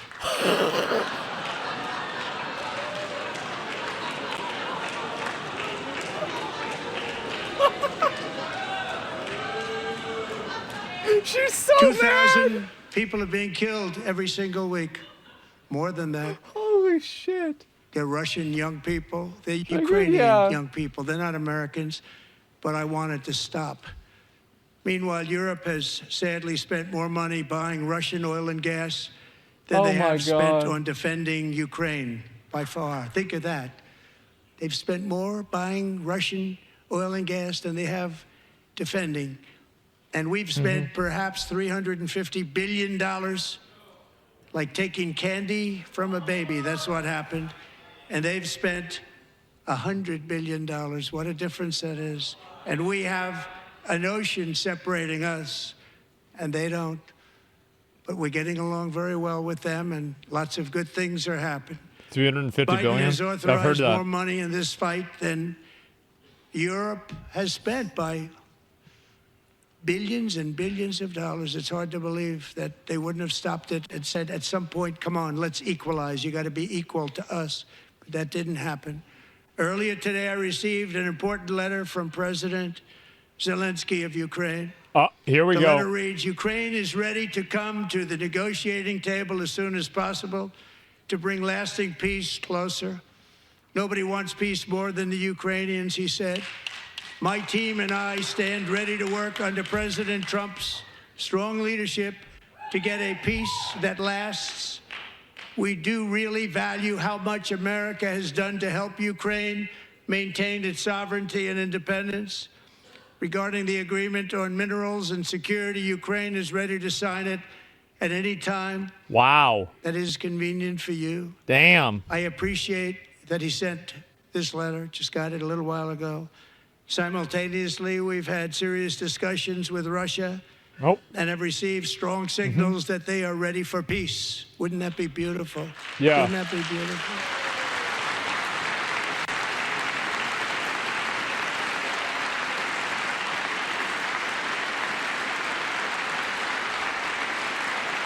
Man. Wouldn't that be beautiful?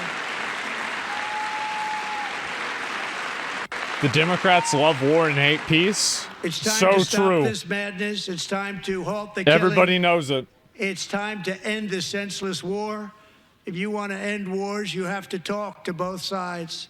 Nearly 4 years ago, amid rising tensions, a history teacher named Mark Fogel was detained in Russia and sentenced to 14 years in a penal colony. Rough stuff. The previous administration barely lifted a finger to help him. They knew he was innocent, but they had no idea where to begin. But last summer, I promised his 95-year-old mother, Malphine, Damn, she old as that fuck. we would bring her boy safely back home. After 22 days in office, I did just that. 95. And they are here tonight. Damn. Damn, that's old as a motherfucker, right? God damn.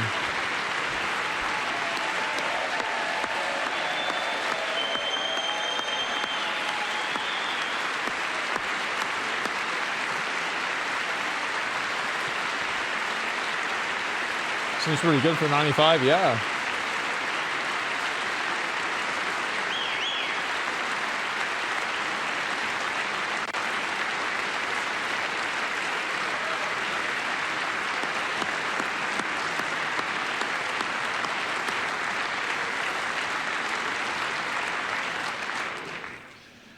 To Mark and his great mom, we are delighted to have you safe and sound and with us.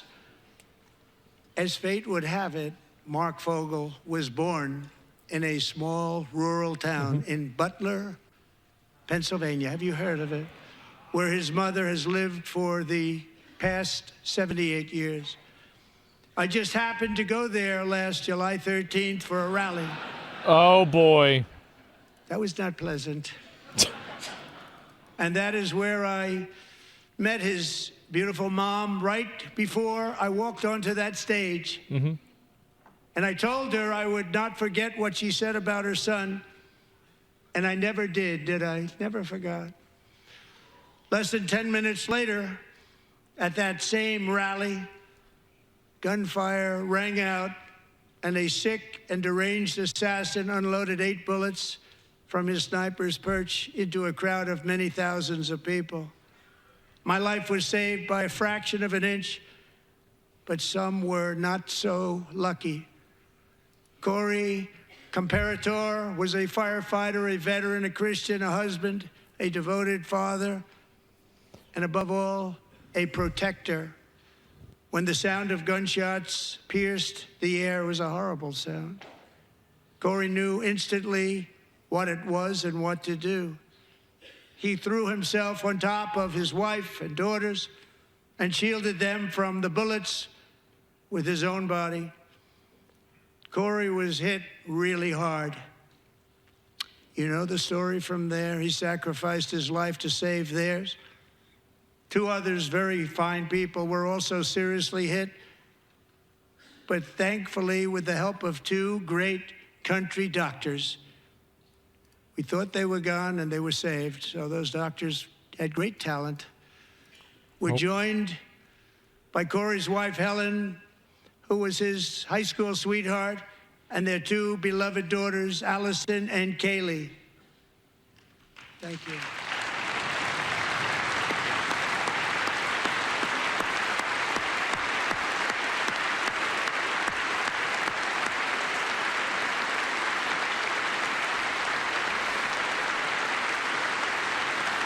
It's still crazy to think, like, when was that? That was like 6 months ago, something like that, right? No, actually, that was almost a year ago now. Damn, it doesn't feel like that. It don't feel like that at all.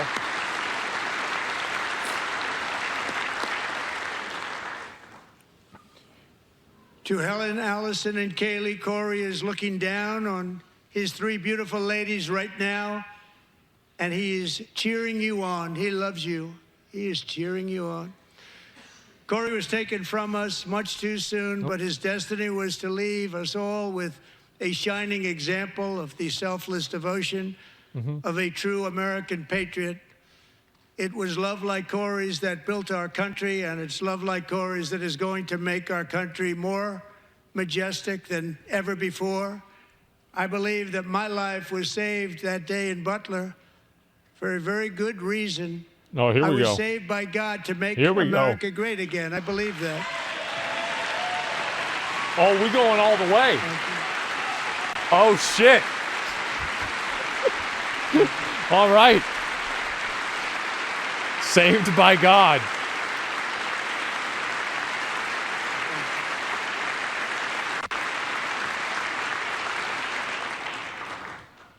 Thank you very much. From the patriots of Lexington and Concord to the heroes of Gettysburg and Normandy, from the warriors who crossed the Delaware to the trailblazers who climbed the Rockies, and from the legends who soared at Kitty Hawk to the astronauts who touched the moon, Americans have always been the people who defied all odds, transcended all dangers, made the most extraordinary sacrifices, and did whatever it took to defend our children, our country, and our freedom. And as we have seen in this chamber tonight, that same strength, faith, love, and spirit is still alive and thriving in the hearts of the American people. Despite the best efforts of those who would try to censor us, silence us, break us, destroy us, The complainers. Americans are today a proud, free, sovereign, and independent nation that will always be free, and we will fight for it till death. We will never let anything happen to our beloved country, because we are a country of doers, dreamers, fighters, and survivors. Our ancestors crossed a vast ocean, strode into the unknown wilderness, and carved their fortunes from the rock and soil of a perilous and very dangerous frontier. They chased our destiny across a boundless continent. They built the railroads, laid the highways, and graced the world with American marvels. Rock and stone. Like the Empire State Building, the mighty Hoover Dam, Not being tired and now? the towering No, we're halfway Golden done. Gate Bridge. They lit the world with electricity, broke free of the force of gravity, fired up the engines of American industry, vanquished the communists, fascists, and Marxists all over the world, and gave us countless modern wonders sculptured out of iron, glass, and steel. We stand on the shoulders of these pioneers who won and built the modern age. These workers who poured their sweat into the skylines of our cities. These warriors who shed their blood on fields of battle and gave everything they had for our rights and for our freedom. Now it is our time to take up the righteous cause Best of campaign American speech liberty. ever. And it is our turn to take America's destiny into our own hands and begin the most thrilling days in the history of our country. This will be our greatest era. With God's help, over the next 4 years, we are going to lead this nation even higher, and we are going to forge the freest, most advanced, most dynamic, and most dominant civilization ever to exist on the face of this earth. We are going to create the highest quality of life, build the safest and wealthiest and healthiest and most vital communities anywhere in the world. We are going to conquer the vast frontiers of science, and we are going to lead humanity into space and plant the American flag on the planet Mars and even far beyond. Damn. Manifest destiny past the moon. We're going to put the flag on the sun, if you can believe that. That's right. And through it all, we are going to rediscover the unstoppable power of the American spirit. At and night. we are going to renew unlimited promise of the American dream.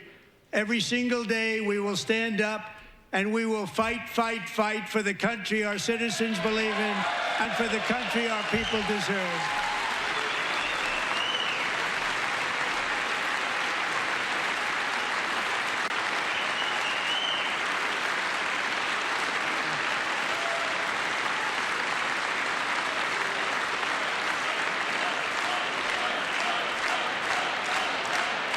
Somebody else is walking out. My fellow Americans, get ready for an incredible future because the golden age of America has only just begun. It will be like nothing that has ever been seen before. Thank you, God bless you, and God bless America. They're leaving so fast, bro. They're gone. What's in the binder? I don't know. Yeah, they roaching out.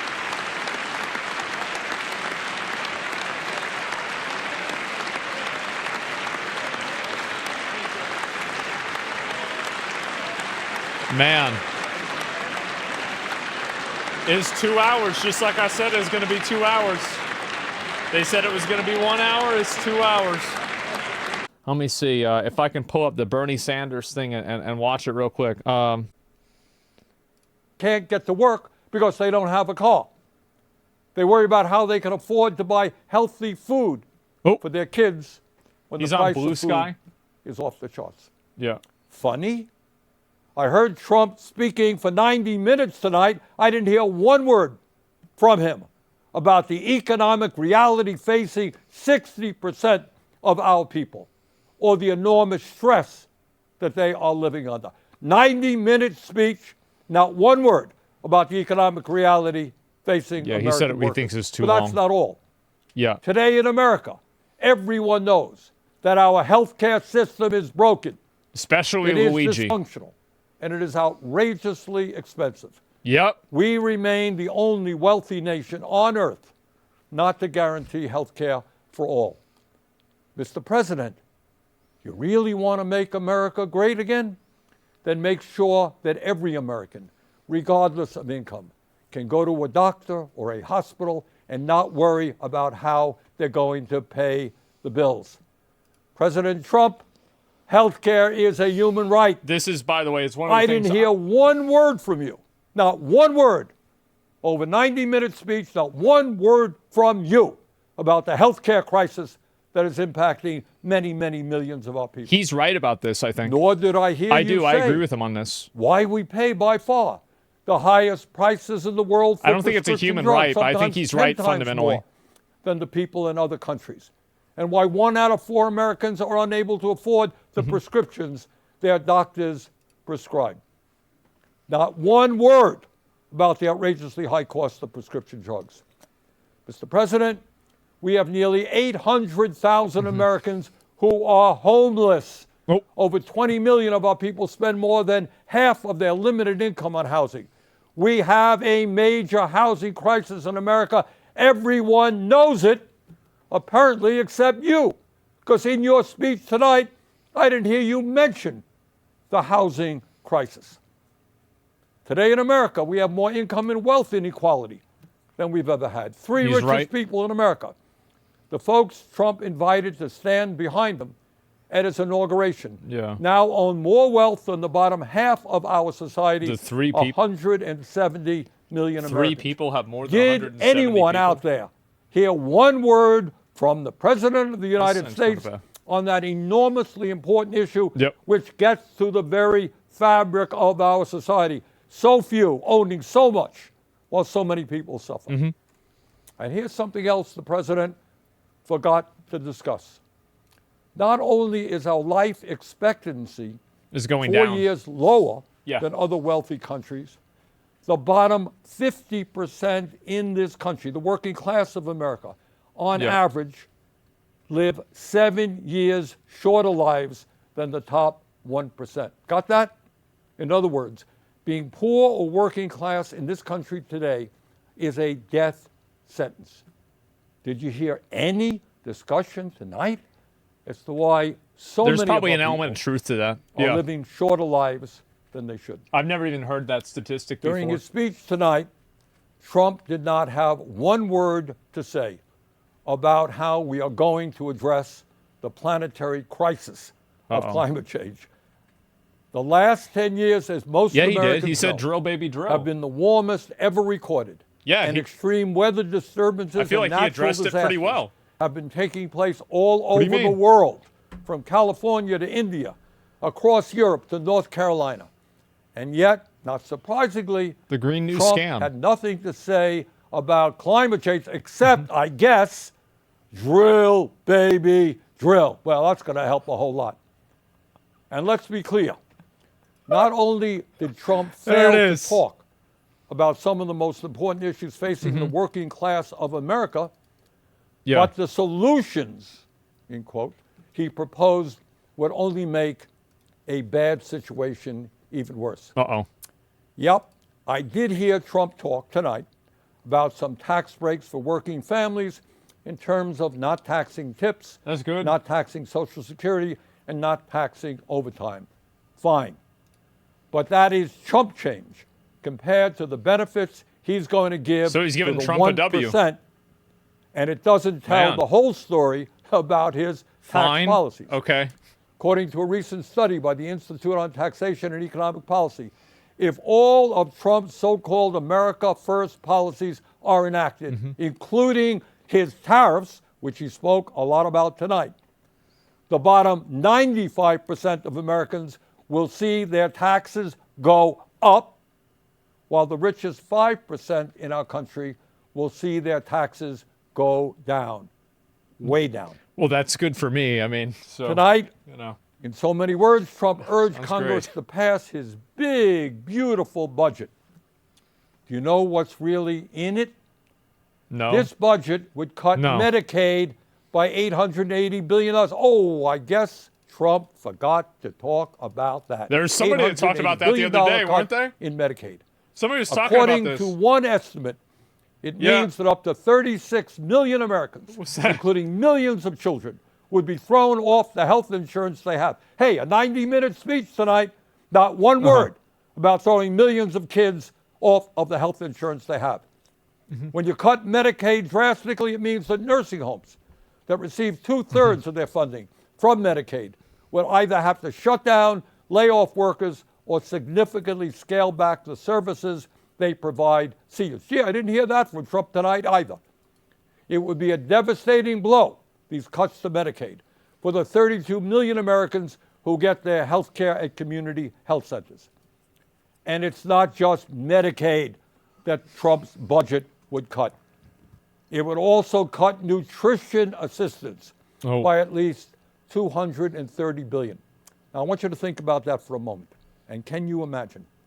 The billionaire class, people who can support their families, some of these guys have tens of billions of dollars, Yeah. support their families for the next 10 generations, 50 generations. People who live in incredible opulence.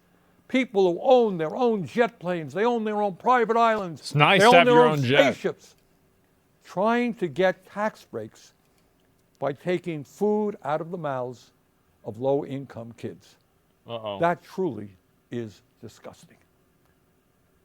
What we are seeing is the Robin Hood principle in reverse. Taking from the poor Robbing the hood. and giving to the Yeah. rich and the very, very rich. And here is something else Trump has been doing. For the past several weeks, he and his good friend Elon Musk, who was up there in the audience tonight, have been throwing hundreds of thousands of federal employees off their jobs. Good. Now, I know some of you are saying, well, that's too bad. Yeah. But that's the federal That government. was me. That's me. Not me, it's not me. It's just those guys who work for the federal government. But I want you to think about this. Think about it for a moment. Okay. If Musk and his friends can arbitrarily throw federal workers out on the street today, what do you think that Musk and his fellow billionaires will be doing tomorrow when artificial intelligence and robotics explode in this country?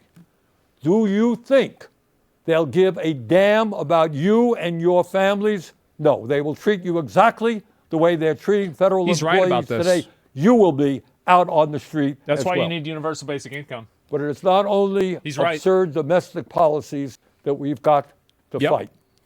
For the first time in our 250-year history, we have a president who is turning his back on democracy and allying us with authoritarianism. No, We must not abandon the people of Ukraine who were invaded by the Russian dictator Vladimir Putin. We must always stand for democracy, not dictatorship. Let me be very clear. Regardless of where Trump is taking this country, here's what I think and what I believe the American people want us to do. They want us to end a corrupt campaign finance system. Well, golly gee, I didn't hear Mr. Trump talk about that tonight. A corrupt campaign finance system which allows a handful of billionaires to buy elections. He's right. It is beyond crazy that someone like Elon Musk can contribute over $270 million to help get Trump elected, and then he gets to run the government. It is absurd that any member of Congress who stands up to Netanyahu's brutal war in Gaza can expect to be opposed by millions of dollars in campaign contributions coming from AIPAC. Yeah. The American people want us to end this disastrous Citizens United Supreme Court decision and move to the public funding of elections. Democracy is supposed to be about one person, one vote, not billionaires buying the political candidates of their choice.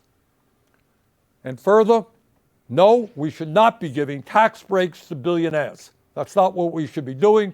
We must demand that the wealthiest people in this country start paying their fair share of taxes.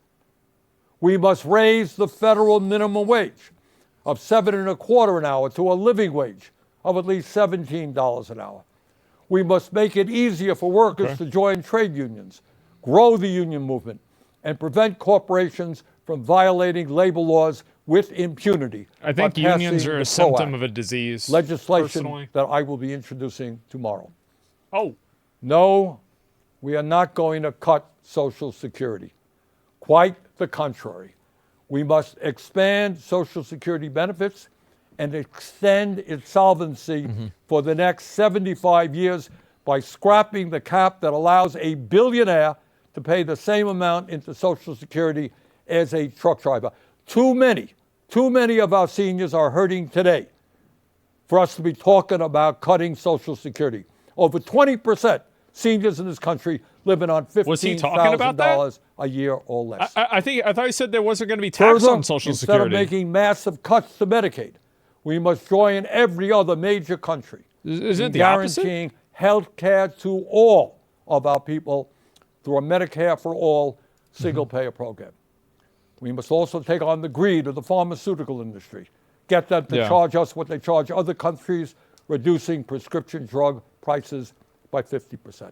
And at a time of a terrible housing crisis in Vermont and in every area of our country, we must build at least 4 million units of low-income and affordable housing, stop corporate landlords from jacking up rent prices, and establish a cap on rent.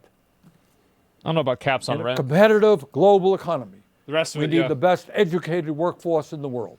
All of our young people must have the ability to get a higher education. I think corporate by landlords are a making problem. public colleges, I do. trade schools, and universities tuition-free and canceling student debt.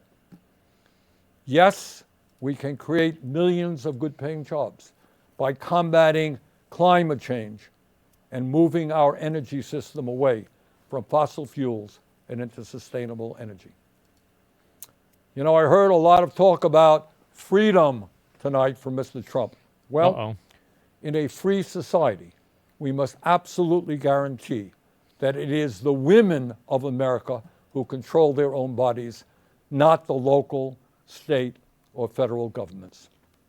Then why don't women Now, have to sign up for the draft? Because I've heard from many of you that there Doesn't are a make lot sense. of people out there who are feeling angry and frustrated at what's going on here in let's be real. Washington, D.C.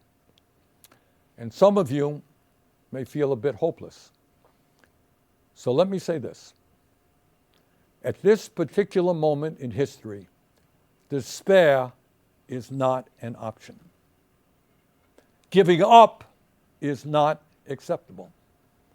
And none of us have the privilege of hiding under the covers. The stakes are just too high. Let us never forget, real change only occurs when ordinary people stand up by the millions against oppression and injustice and fight back. That is the history of the founding of our nation, when brave men and women took on the mighty, invincible British Empire. It is the history of the abolitionist movement, the history of the labor movement, the history of the civil rights movement, the women's movement, the environmental movement, and the gay rights movement. Yes, I know. The oligarchs are enormously powerful. I deal with them every day. I know that. Yes, they have endless amounts of money. Yes, they control our economy, and they own much of the media. They do. They have enormous influence. This is true. Over our political system. But from the bottom of my heart, I am convinced that they can be beaten. If we stand together and not let them divide us up by the color of our skin, or where we were born, or our religion, or the language we speak, or our sexual orientation. If we bring our people together around an agenda that works for the many and not just the few, there is nothing in the world that can stop us. Damn. We can win. We will win. Let us go forward together. Thank you all very much. Well, there it is. Yeah, I mean, I can respect Bernie focusing on like actual, economic issues rather than just like identity bullshit. I've always felt that way. I've always thought that way. But yeah, and this is the response. Let's talk about economic security. How about national security? Let's start with the border. As someone who spent my whole career protecting our homeland, every country deserves to know who and what is coming across its border. Period. Democrats and Republicans should all be for that. But securing the border without actually fixing our broken immigration system is dealing with the symptom and not the disease. America is a nation of immigrants. The disease is people coming over the border illegally. That's the disease. That's the problem. And them not getting removed and then committing crime. Like that's not that's the whole thing. We need a functional system keyed to the needs of our economy that allows vetted people to come and work here legally. So I look forward to the president's plan on that. Because here's the thing. Today's world is deeply interconnected. Migration, cyber threats, AI, environmental destruction, terrorism. Yeah. One nation cannot face these issues alone. We need friends in all corners, and our safety depends on it. So we have to let a bunch of fucking illegal aliens into the country? Because of AI? Yeah, I don't know about that. Trump loves to say peace through strength. That's actually a line he stole from Ronald Reagan. But let me tell you, after the spectacle that just took place in the Oval Office last week, Reagan must be rolling in his grave. We all want an end to the war in Ukraine, but Reagan understood that true strength required America to combine our military and economic might with moral clarity. And that scene in the Oval Office wasn't just a bad episode of reality TV. It summed up Trump's whole approach to the world. He believes in cozying up to dictators like Vladimir Putin and kicking our friends like the Canadians in the teeth. He sees American leadership as merely a series of real estate transactions. As a Cold War kid, I'm thankful it was Reagan and not Trump in office in the 1980s. Trump would have lost us the Cold War. Donald Trump's actions suggest that in his heart, he doesn't believe we're an exceptional nation. He clearly doesn't think we should lead the world. Look, America is not perfect, but I stand with the majority of Americans who believe we are still exceptional, unparalleled. And I would rather have American leadership over Chinese or Russian leadership any day of the week. Because for generations, America has offered something better. Our security and our prosperity, yes, but our democracy, our very system of government, has been the aspiration of the world. And right now, it's at risk. It's at risk when the president decides you can pick and choose what rules you want to follow, when he ignores court orders and the Constitution itself, or when elected leaders stand by. I mean, Biden ignored the court order about the student loan debt, right? I mean, it's not like this is a unique thing. And just let it happen. But it's also at risk when the president pits Americans against each other, when he demonizes those who are different and tells certain people they shouldn't be included. Because America is not just a patch of land between two oceans. We are more than that. Generations have fought and died to secure the fundamental rights that define us. Those rights and the fight for them make us who we are. We're a nation of strivers, risk takers, innovators, and we are never satisfied. That is America's superpower. And look, I've lived and worked in many countries. I've seen democracies flicker out. I've seen what life is like when a government is rigged. You can't open a business without paying off a corrupt official. You can't criticize. What are we talking about? What are you trying to imply? Like, it's, what are you doing? Oh my God.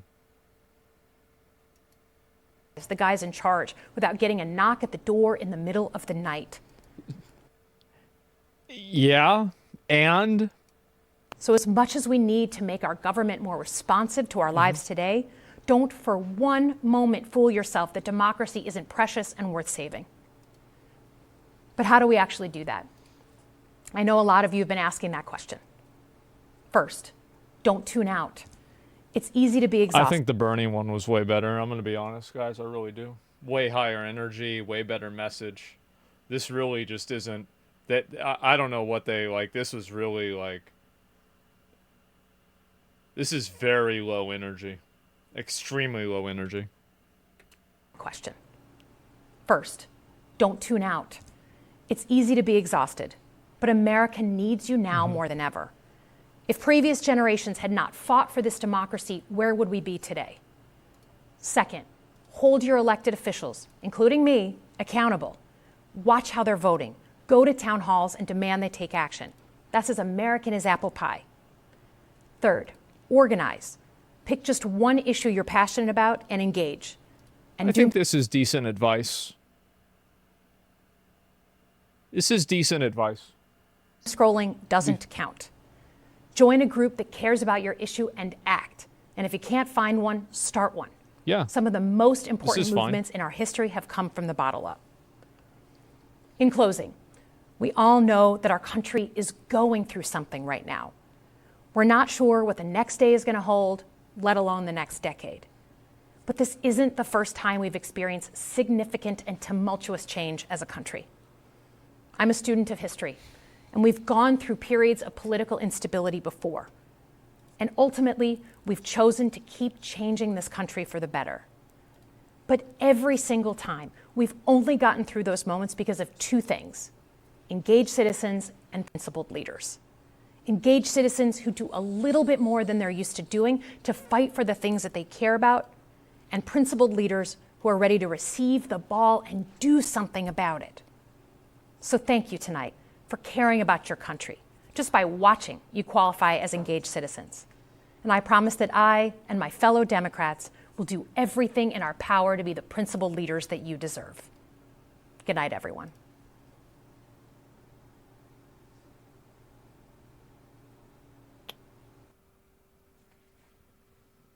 I think next time they do it, they need to give her like an echo with like her voice, because it doesn't really sound very good. Like I think that the way, like, they should have done the audio in a different way. It would have made it more resonant, and it would have made it communicate better. A little bit of reverb, yeah. It could have helped a lot.